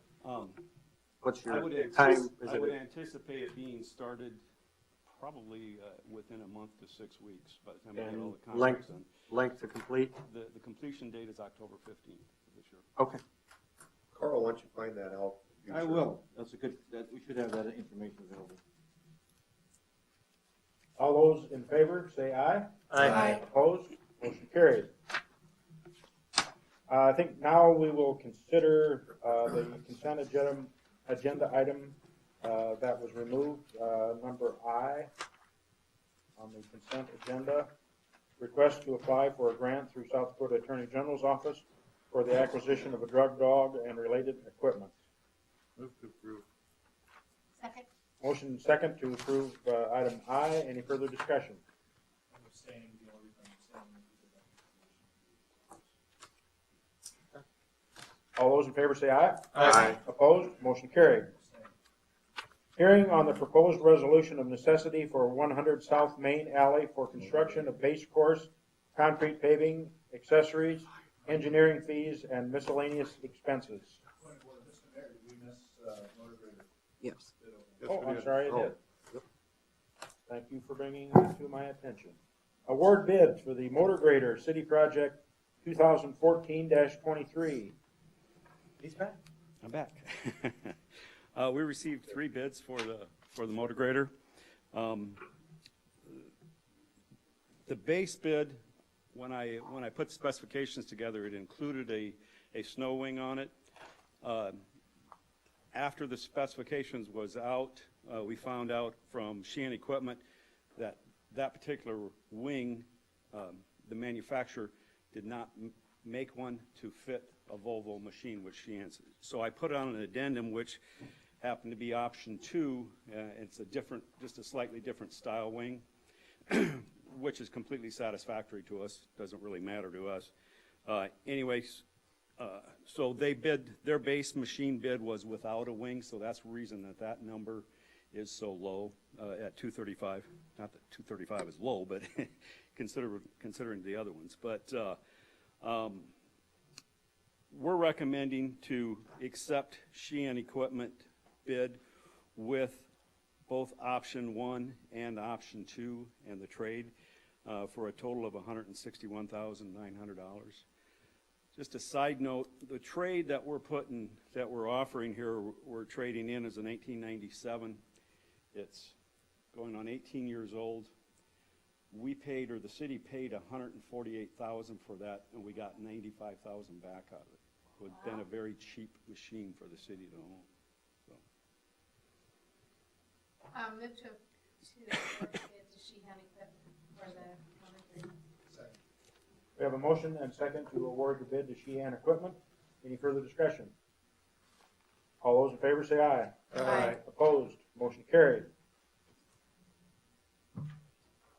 Hearing on a proposed resolution of necessity for 100 South Main Alley for construction of base course, concrete paving, accessories, engineering fees, and miscellaneous expenses. All right, this is the alley that we had a public hearing on last year, and we had some of the property owners that came to us and asked us if we could hold off on it. At that time, the council decided to move forward, but we did get a petition against it. And what they asked us to is basically to try again next year. We would be more willing to do it next year. So first thing I want to ask, is there anybody here that are property owners along this road? Nobody? Well, that'll make it quicker then. So basically, I'll just show you some of the pictures that are along this road. This is that 100 block South Main Alley. As you can see right in here, this is the Casey's. This is D&E Vending, and then the city parking lot. City will be responsible to pay for half this alley along the parking lot because we are the property owner here. But these are some quick pictures showing what. Now, last year after we had some of the comments that is there any way the city could come in and help do this patching? Well, we went in there, Ron's crew went in there and did some patching to try to help it. I heard from Greg that it really helped. They still had some drainage issues coming in the building. But is this the location where high water was running in the basement? Yes. So here's a couple pictures, just what it looks like. So we're going to go after this fall. And with that, what we do on these is the city will remove the concrete. We will get the base all ready, and then we will hire a contractor, which the contractor is going to be Rexmuckle Concrete based off the bid you guys approved tonight. They will come in, we'll put in 6-inch concrete with rebar, and then we'll come in and patch areas like over here where there is asphalt or where there is concrete areas. At the same time, the city is going to rebuild this parking lot that's over here. So we're going to do the concrete alley and we're going to rebuild that whole parking lot. There are a couple spots in that parking lot that are settled. We believe there were some old buildings that were there before, and so we think there's just some settlement that's going on there. We're going to tear out all that old concrete, repack, and rebase it, and build a new parking lot there. So, if you turn, and city's going to do that, I guess. the city, we rebuild all our own city parking Right. lots. And I'm just thinking about the number of things we're going to do. Williams, we're going to do Second, we're going to We are do all of those and have enough time that I don't want to, this got pushed back and now it's a 2015 item. We are not going to be doing Williams. We're going to be managing to make sure we get contractors in there to do it. We're gonna be doing 2nd and 10th and some other projects, but Ron and I kind of looked at our schedule. You're okay? Yeah, we're Timing, good. Weather depending, I mean. Sure. Now, if you turn to page 88. And can I, on page 88, can I have a question? Why is that dated 17th of March? That was the day that we set the date for this public hearing. Okay. Okay, so if you turn to page 91, you'll see number 8 for item number 8 is City of Mitchell. We are the property owner along that parking lot. So our cost for this project will be roughly $8,000. And I have money set aside for that. So we will send all these property owners notices once the project is complete, and they will have 10 years to pay it back off of their property tax assessments. If they decide to go the property tax route, it'll be at an 8% interest set by you guys. So with that, I would move into, again, there's nobody here to talk against this project. I would move on to the next item where you approve the resolution. Resolution 3174, proposed resolution declaring the necessity for the construction of base course, concrete paving and accessories, engineering fees, miscellaneous expense on certain streets in the city of Mitchell. Move to approve resolution 3174. Motion second to approve resolution 3174. Any further discussion? All those in favor say aye. Aye. Opposed? Motion carried. Got the wrong. Yeah, You're fired. Good job. Still 50% right. Resolution. Just like the weatherman. Number 3175, authorizing execution of lease purchase for the sewer jetter. This has actually already been done. The project was led as a lease purchase, which is, or an appropriation finance lease to the city. And the materials that we received from, what was it, U.S. Bank, indicated that they preferred to see a resolution. So we prepared a resolution describing our actions and relating back to the date that it was approved. So it's kind of a ministerial cleanup back. Move to approve. Second. Motion second to approve resolution 3175. All those in favor say aye. Aye. Opposed? Motion carried. Resolution 3176, contingency transfer. General fund for economic development for property acquisition and closing costs in the amount of $13,500 for Dry Run Creek property. Go ahead, Dusty. Yeah, I just wanted to mention that the park board was made aware of this property back in August of last year and recommended that the city look at purchasing this property. It attaches right to Dry Run Creek Park. This is also a nuisance property, and I think that it being adjacent to Dry Run Creek and the bike path, that it would be a good acquisition and at a reasonable price. Is this off Sanborn? Yeah, just. Yeah, block second house. 3/4 of a Okay. block east of Yep, I got it. south. Right here. So where is it? Which one is it? It's under the trees. It's under the tree. Yeah, right. On Birch? Whoa. There it is. There it is, right there. Maybe It's a half, 3/4 of a block east of the south end of the viaduct. Yep. I got some better pictures. No, that's a good one. That's It's a not good it. one, actually. You can use a little dusty for whatever down there, and it cleans it up. Yeah, I was gonna say, and if that park were ever to be developed further, it could be a parking area or. Sure. Yeah. It's. For bikes or. Right, it could be a trailhead, location. It could be Yeah. a number of different things. So. There's some legal work that needs to be done, but I can take care of that. Move to approve resolution 3176. Motion second to approve resolution 3176. Any further discussion? All those in favor say aye. Aye. Opposed, motion carried. Resolution 3177, plat of lots 3A and 4A, a subdivision of lots 3 and 4 of Menards Addition in the west half of the northeast one quarter, section 34, township 103 north, range 60 west of the 5th PM. I gotta get back to my sheet here. Or by Menards, they're gonna, Front? yeah. Where by Menards? This is, let's go to that sheet, 95 to 98. Spruce Street. This is, on Spruce Street where they're building that new building, right now just west of that existing strip mall.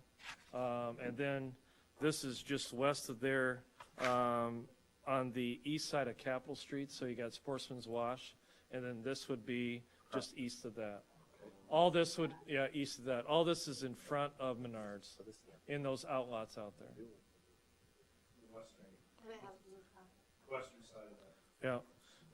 Yeah, this is basically between the entrance going into Menards to Capitol Street, which is where Sportsman's Car Wash is. It covers this whole area. So the TIF that we put the road in out there, would that be encompassing? I'm not sure if the TIF included this area. Has it? This question. Yeah. Ron might know here. No, it's not that big a deal. I was just hoping that it is. I saw Don It's paid Peterson off here early. earlier, but Capitol Street, the first portion of Capitol Street was put in before that TIF. Oh, but as far as the area, obviously we go wider when we take a look. And of course, we know that it has all of the Ethan development out there, but I didn't know if we went west at all when we looked at that, because we know that the apartments are in there. Yep. Okay, no big deal. I was just curious. Move to approve resolution 3177. Second. Motion and second to approve resolution 3177. All those in favor say aye. Aye. Opposed, motion carried. Second reading and adoption of ordinance 2465, supplemental appropriations. Second. Motion and second to place ordinance 2465 on second reading. All in favor say aye. Aye. Opposed, motion carried. Move to adopt. Second. Motion and second to adopt ordinance 2465. Roll call vote.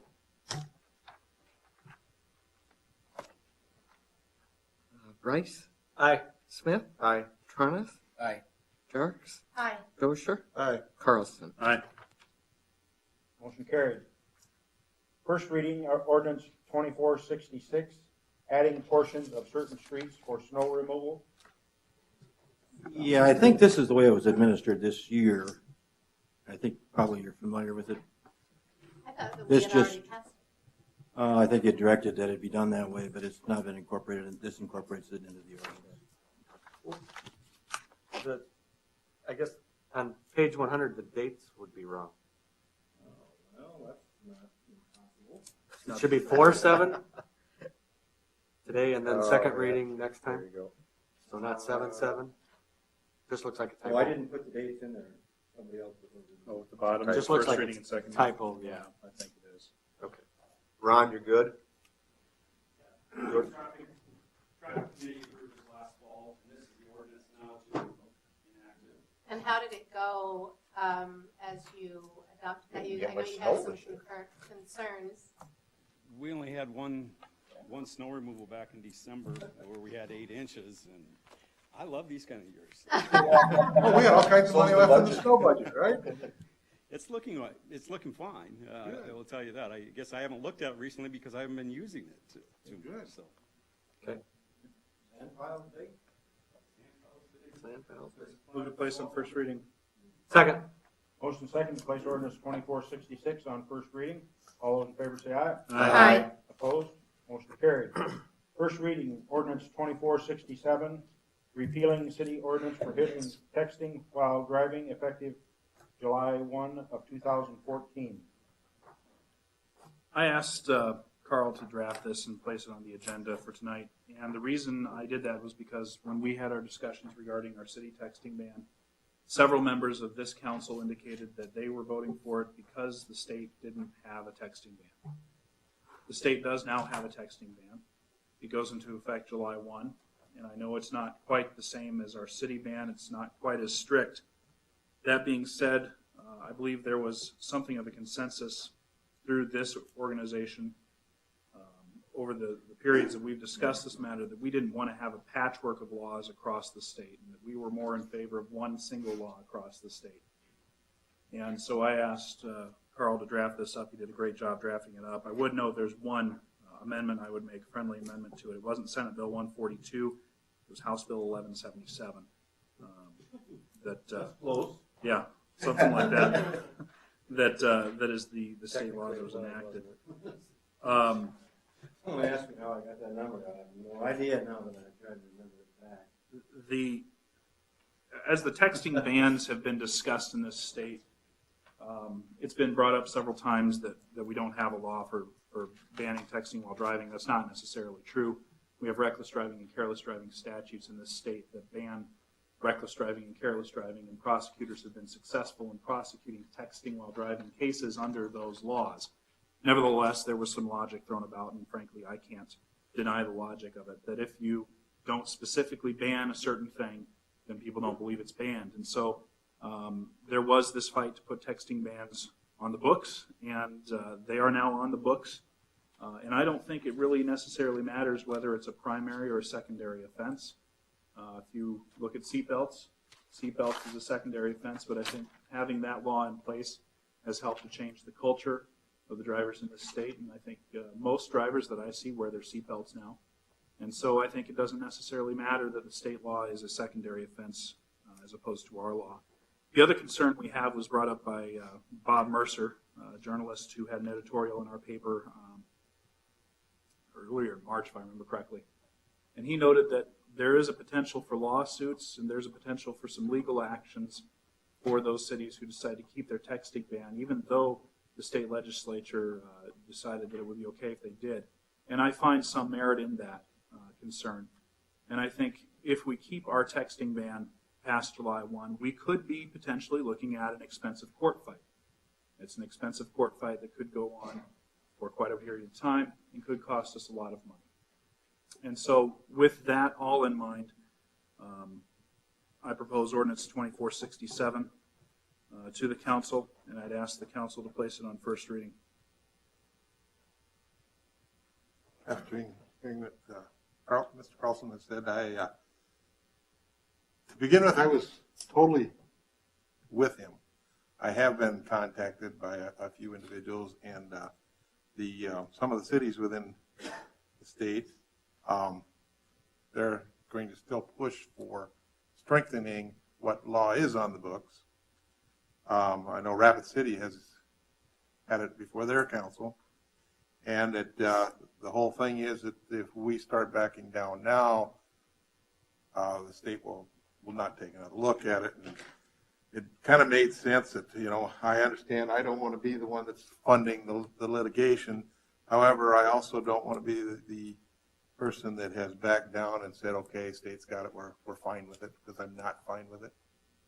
And I'm sure that you can ask anybody that's had a relative or friend hit by somebody that was texting, would agree with me.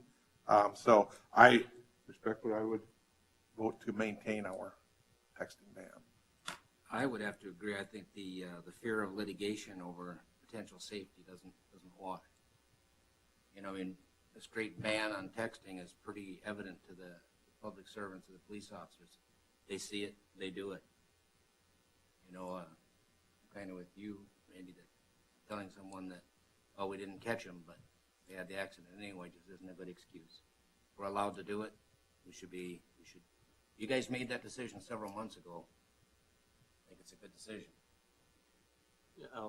I watched with interest at the legislature this year as this started, and it was House bill that did end up getting passed, even though Senator Valley pretty much pushed the Senate bill to the point where they had to go to committee to do that.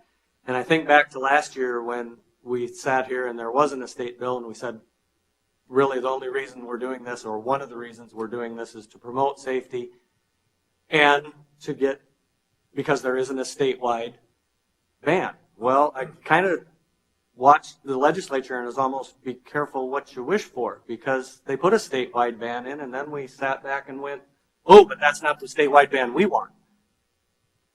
And it went, and there were lots of forces back and forth in Pierre and talking about that, and the slap on the wrist $25 fine versus $100 and primary or secondary offense, and geez, if it's only $25, basically you're just giving them here's a lease to go ahead and text, and it's $25. I guess I'm concerned that the whole texting thing was a part of a social premise that government's trying to create and train people to do things. Well, if it's that big a safety concern, we should be talking about outlawing driving and any phone use. The studies that have come out even since then, hands-free texting and hands-free talking on a phone while you're driving is almost just as dangerous as texting and talking without hands-free. And if it's really a safety issue, we're selling ourselves short. Now, the one thing I did like about, and whether it was the House bill or the Senate bill, was they put in the state budget for training and promotion and billboards and other things for education. And it is a generational effect. 20 years ago, not nearly the people, or 30 years ago, not nearly the people that wear seatbelts now wore seatbelts. But through driver training, and whether you have it mandatory or not in your schools, all driver training then required you have to wear a seatbelt. I remember taking my driver's test and you didn't have to wear your seatbelt. We just jumped in the car and drove with our driving instructor. He didn't wear a seatbelt. Well, that perception has changed, but whether it's a primary or secondary offense or anything else isn't going to change that perception whether we keep our ordinance or the state's ordinance. I think I will vote in favor of 2467 because I don't see where we wanted a statewide ban. We got one. It might not be exactly what we wanted, but you don't always get what you wish for. And I think we can get close to where we're at right now if we want to, but I think it's important, as Steve brought out, that since there is a state ban and we really were waiting for the legislature to act, and the patience ran out. So last year we said it's time to move, and so we obviously put our ordinance in place. But I was in those discussions as we were leading up to that, and literally whatever the state would have put on the books, we would have been happy with, but it wasn't anything. So we had to kind of invent our own, and this is what we came up with.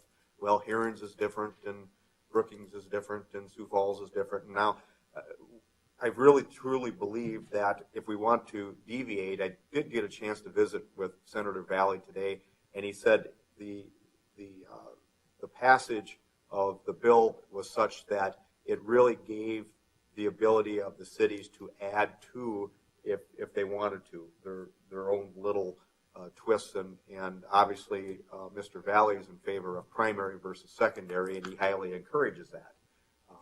That's obviously up for discussion, but to be quite honest with you, my preference would be to repeal, go to the state, and then let's come back as a city council and talk about primary versus secondary as Rapid City is. And then that way it's still consistent throughout, at least we're consistent with the rest of the state. And I think we're talking about the same thing, but we're just getting there in different directions.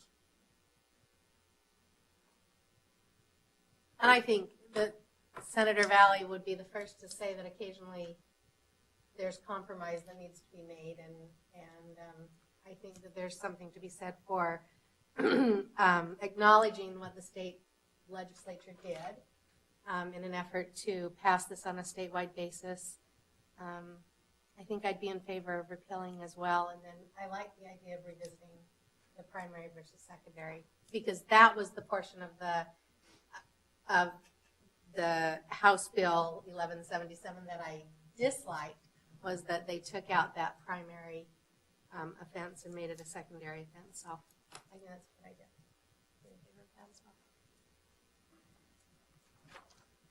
well. Well, I certainly think that the city ordinance that we have in place, I would much prefer to the state law. This certainly is a start on the state of a part of the state to. We now have a law on the books that says that texting while driving is illegal, whether it be a primary or a secondary offense. I think that Phil makes good points regarding why we maybe, for a start, be consistent throughout the state, and then the possibility of litigation. I think even though the statute that was passed by the state did allow cities to impose their own ordinance, even though it may be more stringent than would be the state law, I think it still could be challenged. So I would leave it up to your discretion, what I guess you personally feel. Myself, I much prefer our ordinance over what the state one is, and I think that the ability to make an arrest having a secondary offense makes it very difficult to, and I recall some of the discussion that Representative Gosh, who was the one who was adamantly opposed to any kind of a texting ban statewide, said that, well, if you follow somebody around long enough that's been texting, they're going to commit another offense, and then you can arrest them for that. And then, well, I think that's ludicrous, but at any rate, we can certainly live with whatever your decision is. Trust me, that happens all the time. It happens all the time. All right, well, I guess I would entertain a motion. I'm going to move to place ordinance 2462 first reading. Second. Motion and second to place ordinance on first reading. Have a roll call vote. Jerks? Aye. Smith? Aye. Rice? Aye. Tronis? Nay.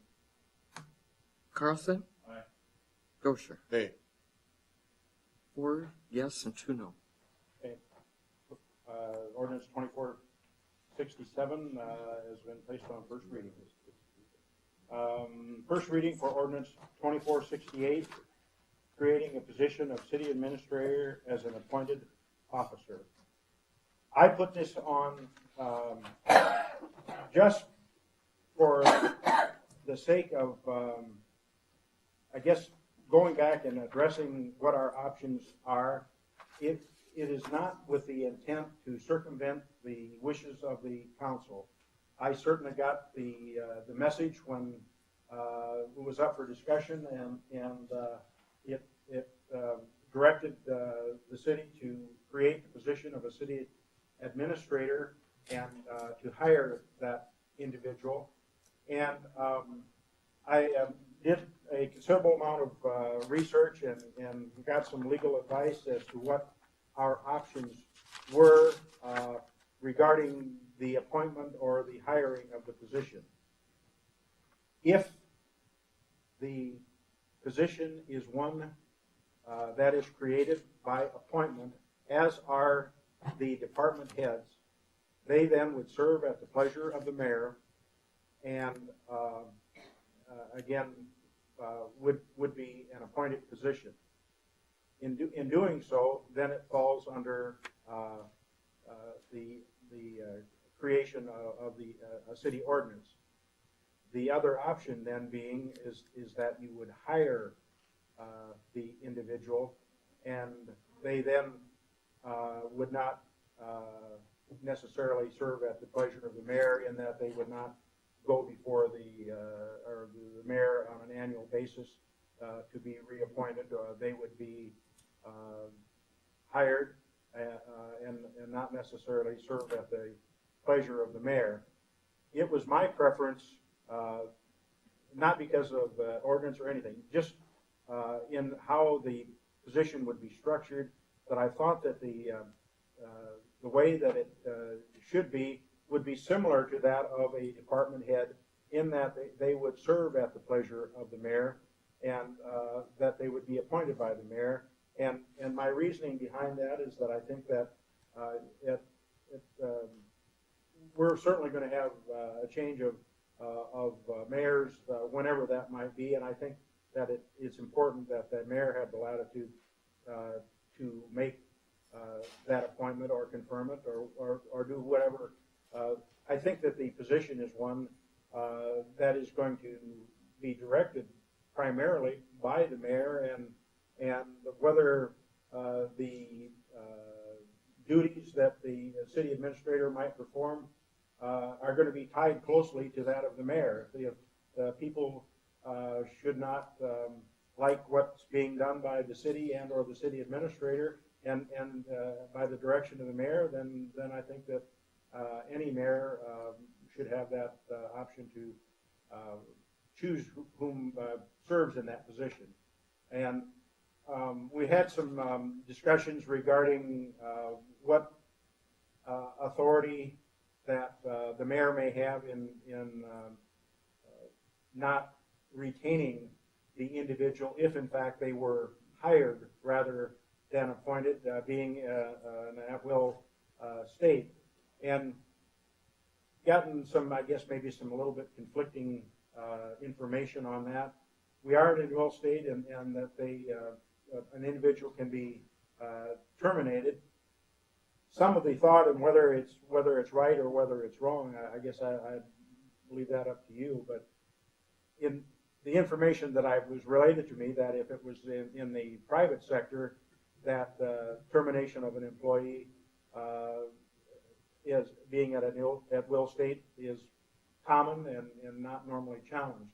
For whatever reason, if that same practice is implemented by the public sector, I was told that there is not, I don't know if it's the right term to say a likelihood, but there's more likelihood, I guess, that you might have a lawsuit on your hands unless you had a just cause for terminating an employee who was hired.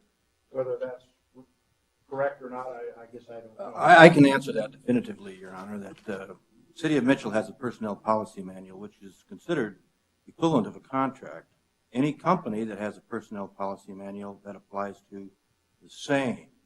Now, there's a Supreme Court case came out, or whether it was a statute, I can't recall, 10 or 15 years ago, maybe 20 years ago, when this rule came into effect, and the first thing lawyers did was tell every one of their corporate or company clients, get rid of your personnel policy manual because it only stands to be used against you. So the rule is the same either way, but in as much as we have a personnel policy manual, it will be applied against us. I think a couple things you and I talked about regarding the legal issues. Got salary is consistent with officers, department heads, work at the same level as officers/department heads. There'll be a line employee entitled to all the protections of the personnel policy manual, albeit they wouldn't be union qualified, I don't believe. But they would be entitled to all those protections and not be at the pleasure of the mayor unless they signed an agreement to the extent that it would be a contract that I agreed to serve at the pleasure of the mayor. And maybe somebody would do that, so maybe somebody wouldn't. But well, the reason that's in essence the differentiation between the two is the line employee versus an officer serving at the pleasure of the mayor. Well, and again, my purpose of putting this on the agenda was not to try to circumvent the vote that was taken, but I just wanted to present the position I think that we currently are in as a result of it. And I'm willing to do whatever the council chooses to do. I wanted to get it done now, though, is why I put it on the agenda now. We have announced the position, and the closing date is, I think, April 14th. So I certainly would like to know, and I would think maybe the applicants that are applying for the job would like to know under what circumstances they are to be hired. So I would like to get a final ruling and see what your wishes are, and then we'll proceed in that manner. Well, there are a couple of things that I think that we need to remember. One of them is that when we decided to go ahead with the city administrator, one of the conditions that we put on that position was that we would do it on a 3-year trial basis. And I think that's really an important caveat that we need to remember, because at least for 2 of those 3 years, you'll be in office, presumably longer, as well as you're doing. So at this point, we've already set a limit on how long that position would be open. If at the end of the 3 years we decided it wasn't working or whatever, or if we decide at that point that it is overwhelmingly successful and you still think that it's important that we treat it like a department head or that we need the ordinance, then we can revisit that at that point, and we have the substantial evidence to show whether or not they've been successful. But I think the really important thing in my mind to remember is that the reason that we elected to pass that, to make him a hire, a direct hire, him or her, a direct hire, is because we felt the urgency of this position, that we felt like this is someone, in fact, I remember Danny sitting right there saying, we need to get this guy hired and we need him now. And I think that in light of recent events, I think that we can all see that that's at least most of us can see that that would have been a beneficial person to have had in place long before now. But I think running the risk of having this referred, even if you're operating under the assumption that it's going to pass ultimately, referring, if it were referred, it wouldn't be placed on the ballot until November at this point. Am I correct about that, Marilyn? So at that point, we've now wasted a year that we could have had this person in place. The third thing is that we do have great applicants. I had a chance to visit with Billy, and she said they've got a great roster of applicants that have applied. And how do you tell those people who have submitted their applications that now suddenly, well, this may or may not be a position that and we hope that you'll stay out there, and we hope that you'll let us keep your application, but there's a chance that we may not even have this position open. I might comment on that just for clarification. To have the 3-year fixed look in, that'll require an employment contract. And employment contracts in and of themselves can be risky business. And give you an example, there was the school administrator in Huron that they ended up paying $umpteen billion because they didn't have tangible. I think the 3 years was more of just an agreement that the council come up and said, I think 1 year is too short, 2 years just getting their feet on the ground, and 3 years you could probably get an indication if it makes sense for Mitchell or not. So I don't think we were looking at that as a contract with the person that we're hiring. I think it was more of directing the council to say let's just give it a trial basis. Would require a contract to have a trial basis. You cannot hire an employee under our personnel policy manual on a 1-year basis without an agreement. Agreement that it's a 1-year. Carl, they're not saying no. we're hiring them under an agreement. What they're saying is we're putting in the position under the assumption that in 3 years we're going to look at the position and review whether we need that position or not. And my example, whether it's a good one or not, is... But can't you do a reduction in force when you figure that's too expensive? You eliminate position, you eliminate the person. Exactly. We do that every year when we look at the budget. That's what the council has I hadn't considered that. You can just eliminate the position. I was the one that voted against it. Now, But I'm not after sure all that- the talking, I'm actually going to vote for it. So, I think the mayor was just trying to make me put my mouth. Before you got one. Yes. I've already done that. Can I help you? I'm not sure what the legal position would be under our, if you eliminate a position. I don't know. Well, we do that So- in the private sector. Yeah. You know, They do it, Buck, they do it. Well, if you, Schools do it all. everybody's a lawyer until they get in trouble. That's well, all you know, I this say. is a right at will or right to work state, but you can sue anybody you want. Well, yeah, and what Carl, the point that Carl was trying to make earlier is that anytime any employer has any sort of policy handbook for the employees. Sure. That policy handbook has been Becomes codified by courts to be a contract, thus taking us out of the right to work situation and putting us right back into a contract situation. And we have one of those policy handbooks. And the person that we would hire under under the move that the council made months ago would put that person subject to that handbook.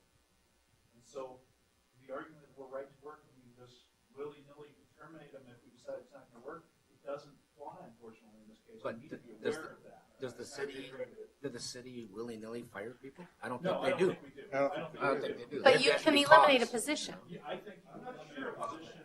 I'm not sure that, I'm not that confident in that position. Well, Tim McGannon has eliminated several positions since I've been involved in council. No, I'm not saying you That's have to sue. through the budget process. You can sue for intervening. That's right, yeah. That's right. If I could just, Billy Kelly, Human Resource Director, and I need to defer to the two attorneys in the room because they obviously know the law much better than I do.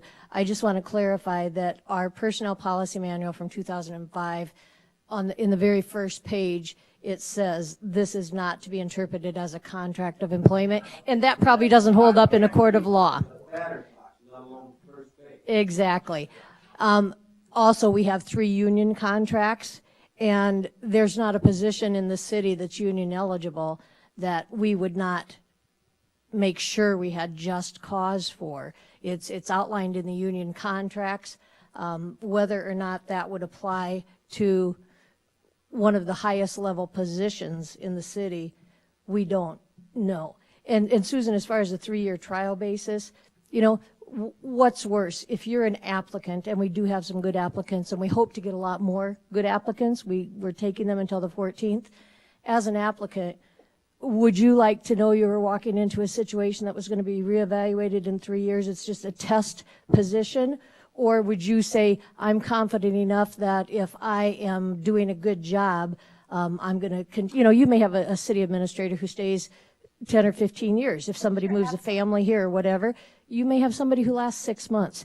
You don't really know, and I think that's what you're all trying to, you're trying to protect the city in whatever way you can, so. Can I ask you a hypothetical? Sure. Let's say we don't change it, and we hire an administrator, and in 6 months, the mayor, for some reason or other, decides that the person should have gotten mustard. What do we do to terminate that person and hire somebody else? I would recommend that you make sure you have just cause and that you prove what that person is doing is not up to par. And you could, you would just have to go through that process of termination. Whereas an appointed individual, as we've said before, I can show up, and I probably will someday, and you'll say, I don't like the way you have your hair, and you're out of here, But that's something that an appointed person knows when they come to work every day, that is possible. Right. Clearly, the school board here, it acts as a very good legal advice, and try to terminate their administrator, and for whatever reason, felt they had no tangible empirical evidence to bring forth, it just wasn't going to work.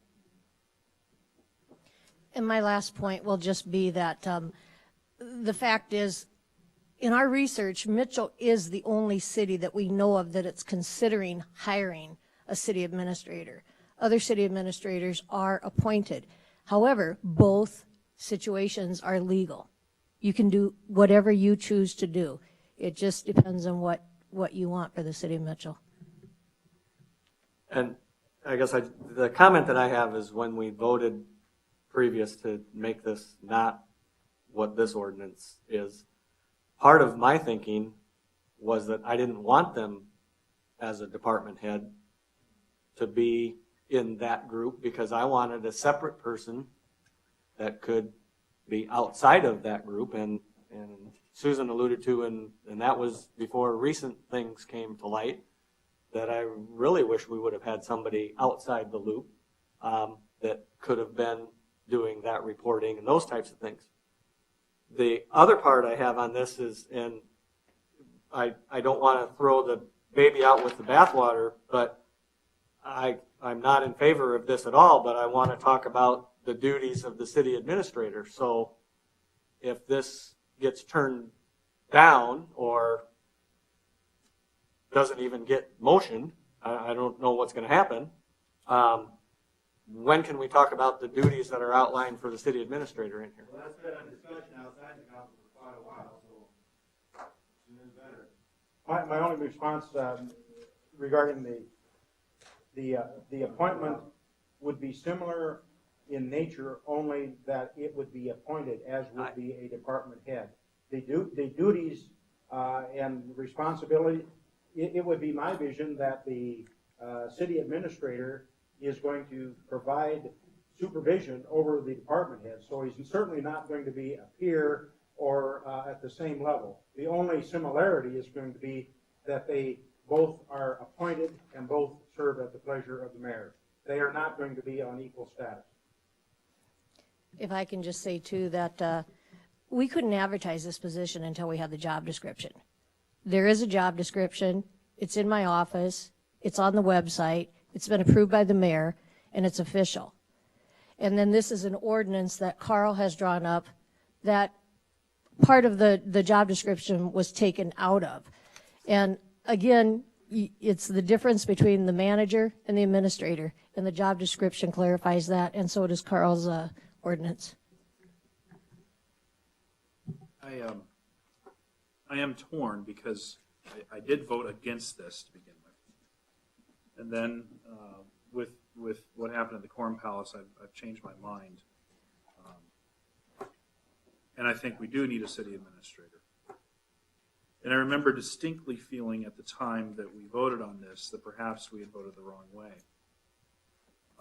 That perhaps we should have gone about things the way the mayor had asked and gone with an appointment by the mayor at the pleasure of the mayor and those sorts of things. And there is a very strong part of me that says that this is a populist state. We were the first state in the union, if I'm remembering my history correctly, we were the first state in the union to implement initiative and referendum. And so we have a very strong populist bent in our state that says that the people should be able to vote on something like this. At the same time, I think Susan makes some very good points, that we have applicants in now, that this is something that we do need to get on board fairly quickly. And that if we do approve this ordinance, we place it for first reading tonight and approve it next week, that it could be referred, and at that point in time, if it was referred and if it was approved by the people of the city of Mitchell, then it wouldn't be able to be implemented until sometime in November or December. Thinking about all of those things and having this heart change that I've had about this particular position, I think I'm agreeing with Susan. And I think I would not be in support of this ordinance. Would it be your position then that we would need to have a contract with this person to have that person terminable at the pleasure of the city? I think at the point that we're at, I think if we don't change anything, there will be a contract with the person, and that'll be the city policy meeting. Which means they'll have to go through all the proper channels to be terminated. And to be perfectly honest, I don't think I have a problem with that.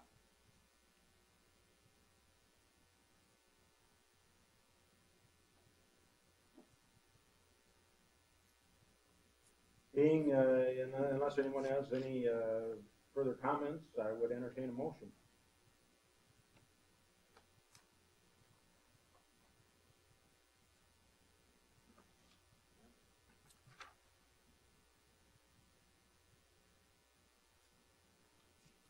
I think it would be appropriate to table this in the classical sense of the word. In other words, that we would kill it. And I would make a motion to table it. I'd second.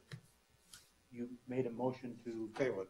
table? In the classical sense, not in the Yeah. way we use it from time to time. Yes. But what I mean by that is to kill it.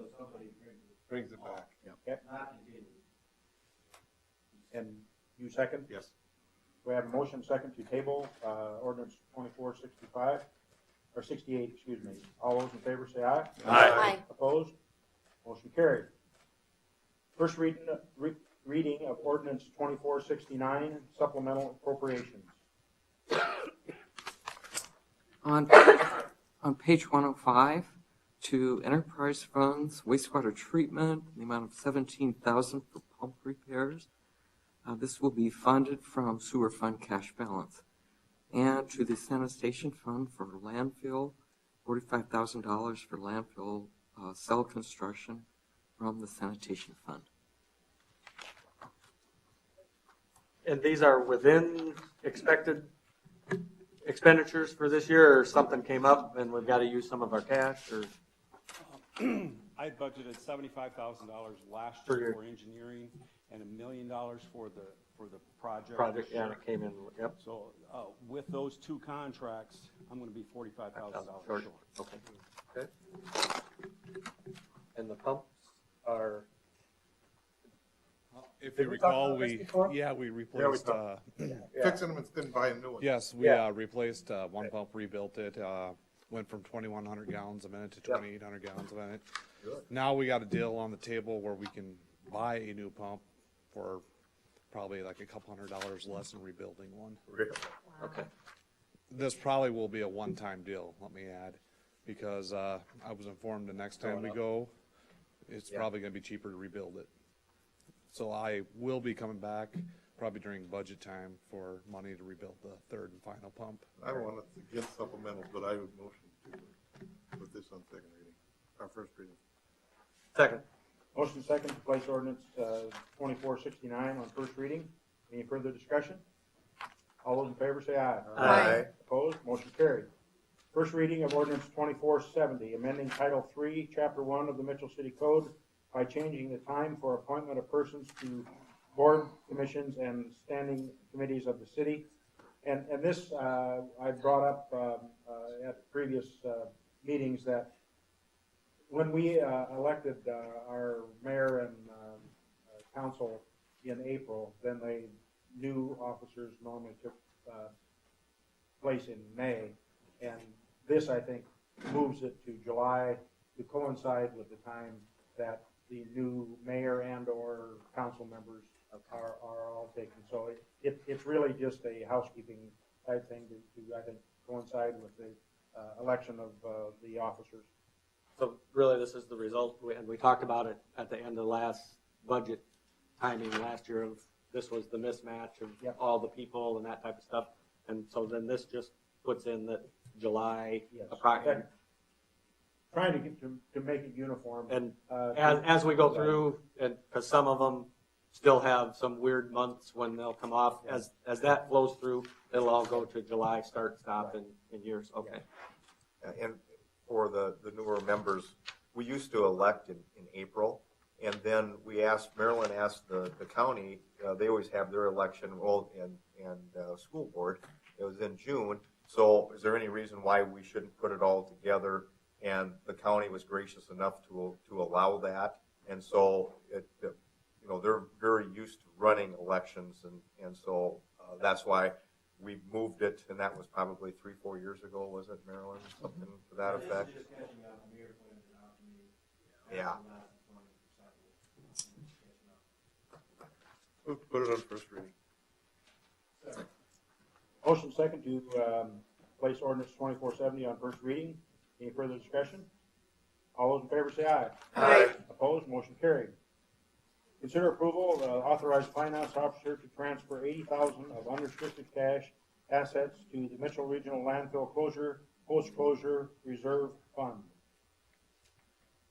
Go ahead. So is that actually coming from the general fund, Marilyn? No, it will come from sanitation. It will. Okay, it's in sanitation. Okay, good. And this goes back to your post-closure calculation? Correct. Okay. Yeah, what I alluded to earlier. There's two different methods that we have to look at financial assurance. One to satisfy our permit, and that's a fairly easy method. There's a calculation you can make, and they allow discount points and true cost of money projected out and stuff. It's a lot less money. GASB, however, requires you to look at today's costs of closing your largest open area, which is cells 1 through 6. The engineers look at the closure costs on those cells 1 through 6 every couple of years and adjust them, what they're seeing in bids and stuff. Okay, so this year, again, the engineers looked at it, said, we're short, we need to up the estimates, and our estimate for closure of that total 6 cells is like 1.7 million. We survey and then estimate how much airspace that we have used out of those first 6 cells. And that's the portion that we're supposed to have set aside according to GASB rules. And we have done that, and we are at, excuse me for a second while I get to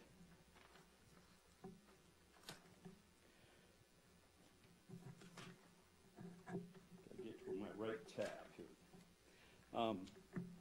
Our total liability through the end of 2013, as referenced in my email, was about $308,000. Our closure fund was right at about $268,000 at the end of 13.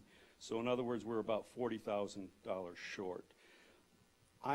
In our budget, at budget time, I had estimated that we're going to set up $35,000 for 2014. Well, our liability for 2013 was $43,000. So I'm saying we're $45,000, about $40,000 short.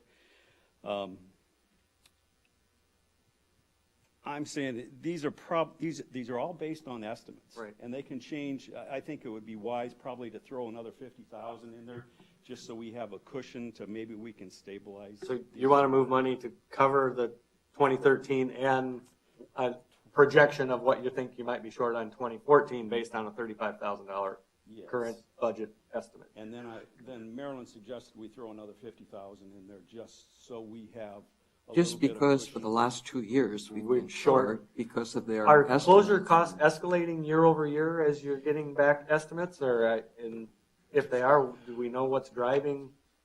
I mean, because I don't know if landfills open and close and open Right. and close, and I don't know if you their specialty have people that noticed do in that. the news here recently, the South Dakota DOT, they have had several projects that's come in over above budget. Yeah. They've even taken some back and stuff.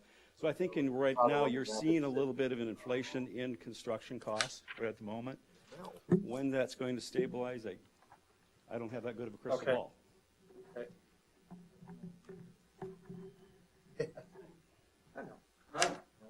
And the 80,000 is that's from the sanitation Cash balance. Okay. I think, I didn't look at this specifically today, but I believe we have somewhere in the neighborhood of 2.5 unrestricted cash in our fund. Somewhere in that neighborhood. We got $1 million project here that we're doing, so you got about $1.5 million. There's enough cash in there, I think, to handle this one. Sanitation fund Three point- is well-funded. I mean, 3.47 they have, million. they have sufficient Thank funds to do There's this. about $1 million of that, though, Steve, Is ours. restricted Yep. already. Yep. Okay. Motion to approve. Second. Motion second to authorize the finance officer to transfer the 80,000. Any further discussion? All those in favor say aye. Aye. Opposed? Motion carried. Consider approval of construction manager at risk. Hear and consider a report of a selection committee and approve the selection of the construction manager at risk for the City Hall project. On last Friday, the committee, met and interviewed 3 firms that had sent in proposals to be considered for the construction manager at risk for the city hall. I think that we had three excellent firms that made application, and we listened to their proposals, and after we listened to the proposals of each of them, we then met and discussed the merits of all of the firms that applied, and after doing so, I believe that we had a unanimous vote to select Pitts Corporation to perform the duties of construction manager at risk for our city hall, and I would ask that that you would approve that selection. Move to approve Pitts Corporation for the construction manager at risk for City Hall. We'll let you have it, Carlson got it. He's a short term. He needs all of those. Do we have a motion and a second? Yes. All in favor say aye. Aye. Opposed? Motion carried. Consider approval addendum number 2 for POEHNH 218 PCN 03L4 Historic Bridge Mitchell Phase 3 Trails Project with Rose Engineering, City Project number 2012-31. This is page 109, page 110. DOT has recently created another level of design review. We didn't get in before they created it? No. This project is the pedestrian bike path bridge that runs along the railroad tracks between 23rd Avenue and the lake. This project was originally designed as a stimulus project. It was not part of a DOT project, but was a stimulus project. Geotech did the soil testing. Rose did the design, and since then, now it's being a DOT project. DOT has gone out and done their own soil borings and determined that they want a different type of footing for the bridge. So this change order is to design a different type of footing for this bridge. So like both bridge projects we're working on, we pay for 20%, DOT pays for the 80%, so I'd recommending approving of this so we could keep moving forward. We're just paying 20% of this increase? All we're paying is 20%. So what's our amount going to be on this?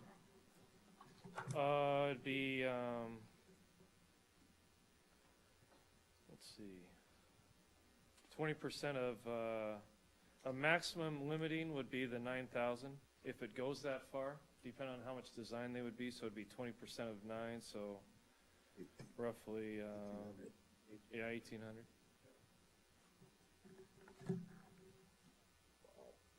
And then it'd be next summer before it would be done. We're still hoping this summer. Really? We're pushing. You will see, just to let you know, They will start some work? We're hoping.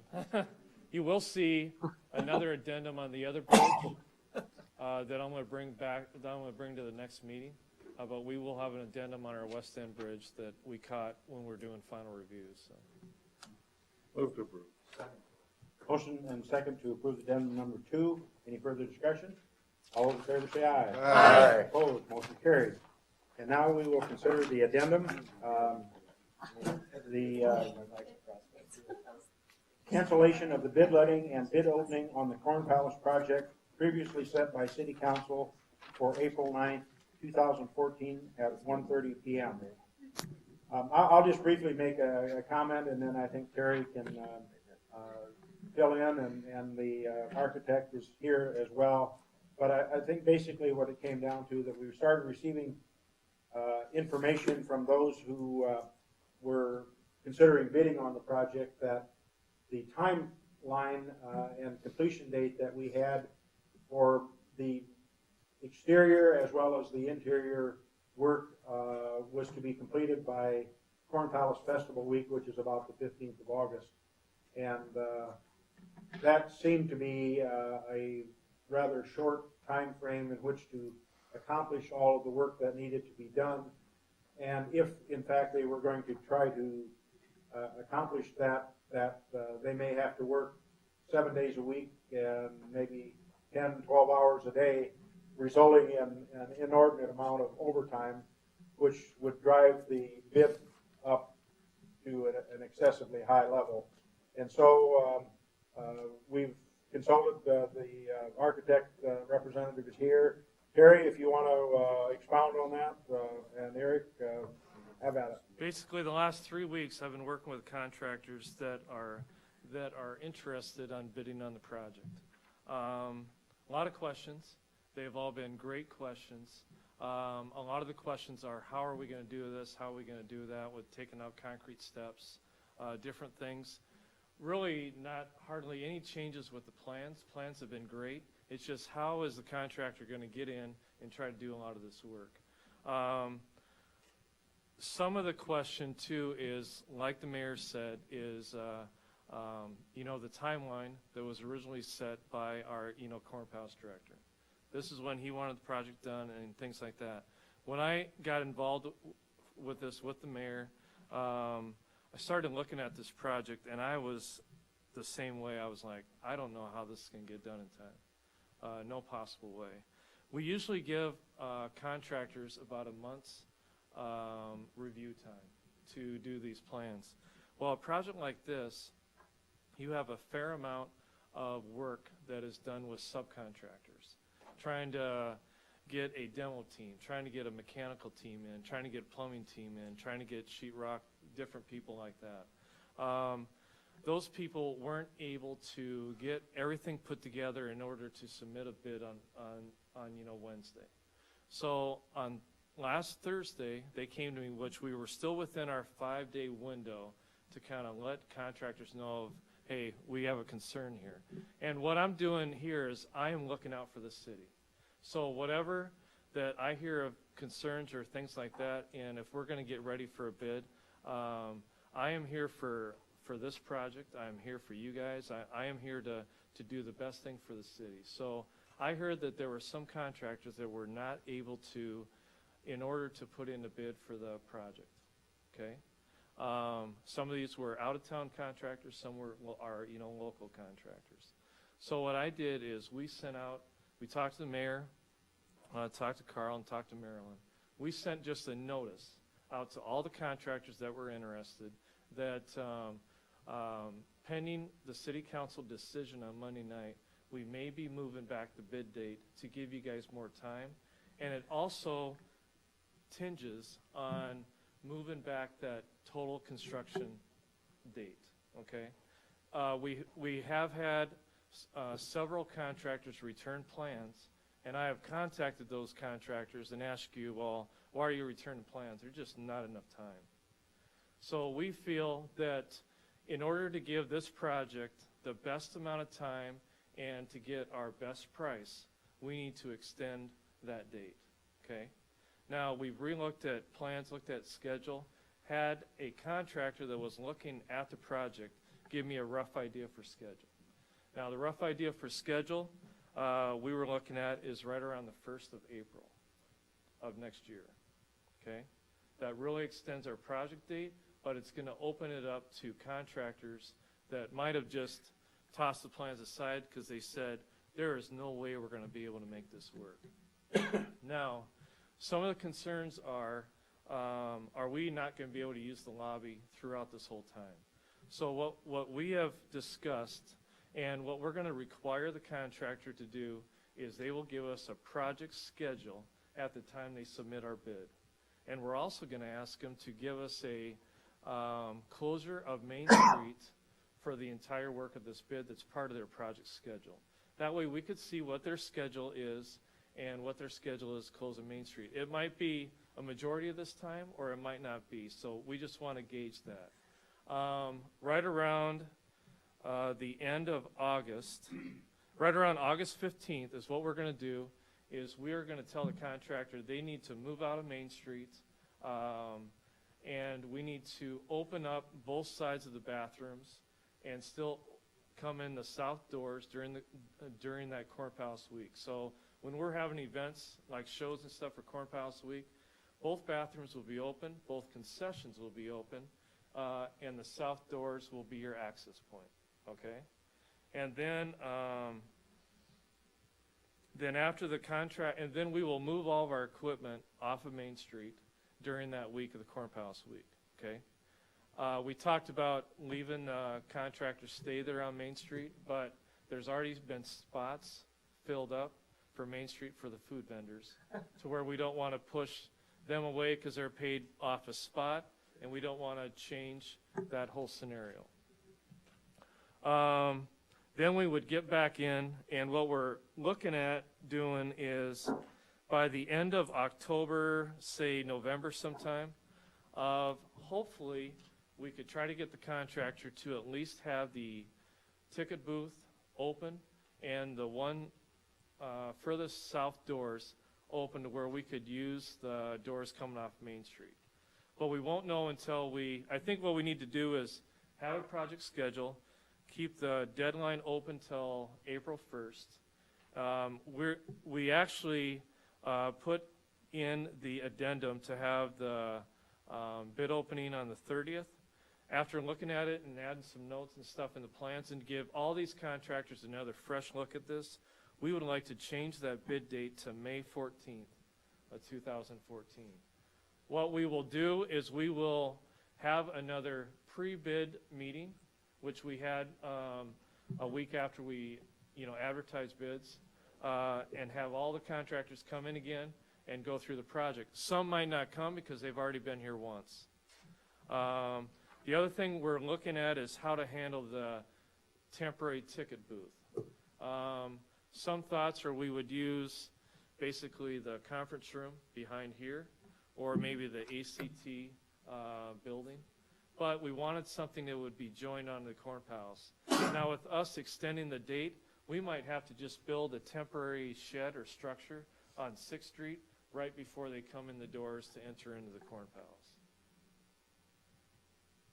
I think, and with us trying to hold this off and not have a bid opening, we might have no bids, or we might have a bid that could be huge high, and then I don't want that to create an issue for the project. That's why we put out that notice to kind of hold things off. I'm trying to do the best thing we can to give this the best chance we can. You're essentially starting over from scratch. Yeah. But I think this is a lot better plan, a lot more feasible. More feasible. We met with the committee, and Randy was there today, and the committee has the sense that this is the right way to go. They felt originally that our timeline was kind of short, and we feel that this would give us enough time. Chances are they'll be done early. The one thing we're going to have to work through with the contractor is basketball season. But we're going to work through that and try to come up with some scenarios. But I think if we not worry about some schedules during that time, during the bidding process, but we, once we get a schedule from the contractor, we could work with the contractor. If we talk to him when we award the bid and start talking about, here's some of our concerns with events, they could work hard on trying to get that box office kind of done. There's a lot of stuff going on with that box office. We're seeing demo going to take probably 2 months. We're seeing trying to get that elevator is going to be 3-4 months. Trying to get mechanical, plumbing, that kind of stuff being a couple months. A lot of it is supply. When we could get those supplies in, when can shop drawings be approved, and things like that. This is a huge renovation, and it's a special renovation project. One of the things one of the contractors told me is they are glad we're putting in those big doors above the balcony. Otherwise, they don't know how they'd get equipment out. But they're going to have to bring in a crane to try to bring in some kind of a place where they could, because a lot of these concrete stairs we got to take out, they got to hand carry those out, at least to those opening. That way you could bring the crane out and take that material out of there. So there are some good things part of this design that's going to help us with the project. But it is going to be a very tough project, but by giving us more time will give us, I think, our best chance at this thing. Does this mean the $6.5 million is closer to being achievable with or does it look like that cost is going to go up? Well, we only have 4.2 for phase one. For phase one, So 6.5 for the total, right? yeah, I'm hoping with giving them more time, we'll be able to get a better number, but 4.2 would have never come near it if we had been the timeline. Yeah. Absolutely would not come near it. I'm not surprised, I guess. I kind of thought getting done by Corn Palace Week was pie in the sky, maybe, would be a little, it's a huge project. I hope we can get it done before April next year, but, I think if that's what we need to do to try to get, if bidders are running and hiding, then we need to change something. If that's what we need to do, then we better do it. And hopefully they'll be able to keep the numbers down to a point where it's going to be feasible anyway, and we can keep moving forward. I don't mean to oversimplify, but when you're talking about the ticket booth, I was reminded of when the movie theater had their fire, and they had to do that major renovation, and Jeff Logan was very inventive, and he at one point had a trailer set up that people could purchase their tickets, and then eventually ran it through a back door, and we went through acceleration, and I just know that it can be done, and maybe that's someone that you might want to talk to about that. Yeah, we definitely will. He had some inventive ideas. And Jerry, we've been dealing and talking a lot with her, and she's been great. She says whatever we need to do, we need to do. So there are some different things that we're going to need to meet with the decorating of the Corn Palace, with pushing the schedule back. What are some issues, and we'll just work with the contractor on, hey, can you put those murals up front a little sooner than later, or things like that. But I think we'll be able to work through all those details. As far as the murals are concerned, so this year we're going to be looking at the same sizes as we are right now, more than likely, or is that one that we can actually maybe knock out yet this year? Because the reason I ask is because obviously our grower is about ready to throw seed in the ground, and we're asking for 40% more, and if we're not going to, we need to get back with him.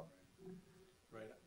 Well, I think that the mural part, given that the corn goes in at the end of the season, that can be all prepared.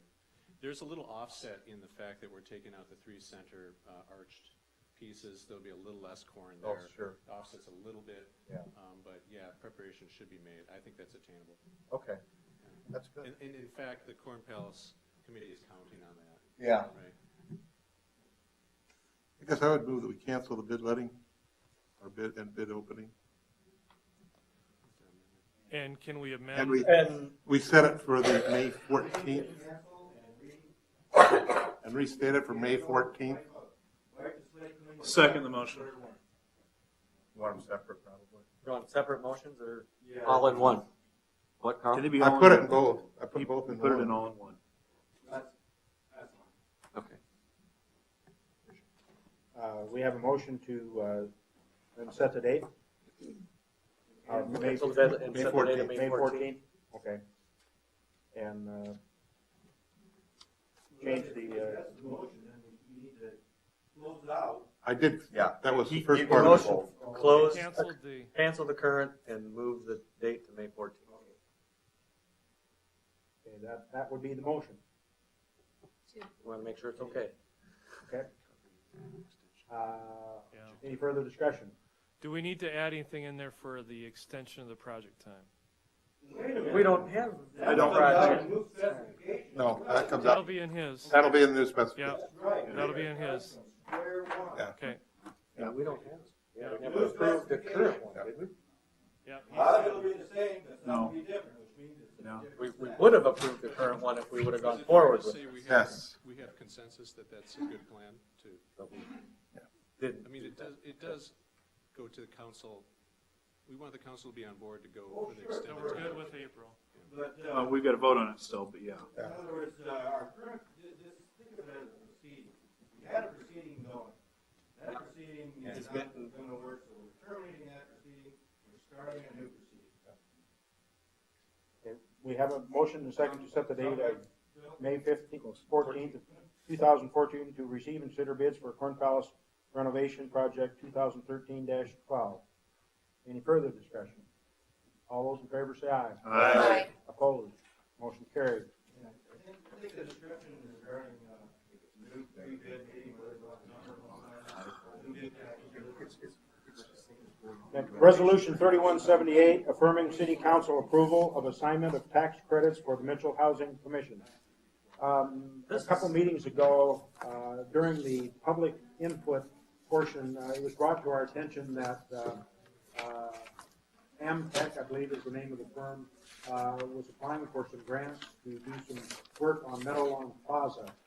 And through the discussion, the council, I think, indicated their approval of this. However, because it was during citizens' input, we were not able to vote on anything. And other than directing me to write a letter of a recommendation of approval of this, which I did, and they received that. However, the governing body who has jurisdiction over this said that they still needed some written documentation or whatever of approval by the council that we can then forward to them, which I'm going to do at 8 o'clock tomorrow morning, indicating that the city council has approved it. Yeah. So that's all we're doing. Motion to approve. Second. Everybody second. Unanimous second. Motion and second to approve resolution 3178. All those in favor say aye. Aye. Opposed? Motion carried. Mr. Mayor. Entertain a motion for the city council to enter into executive session. In the executive session permitted by SDCL 1-25-2, 3, consulting with legal counsel on reviewing communications from legal counsel about proposed or pending litigation or contractual matters. So moved. Second. Motion second to enter executive session. All those in favor say aye. Aye. Opposed? Motion carried.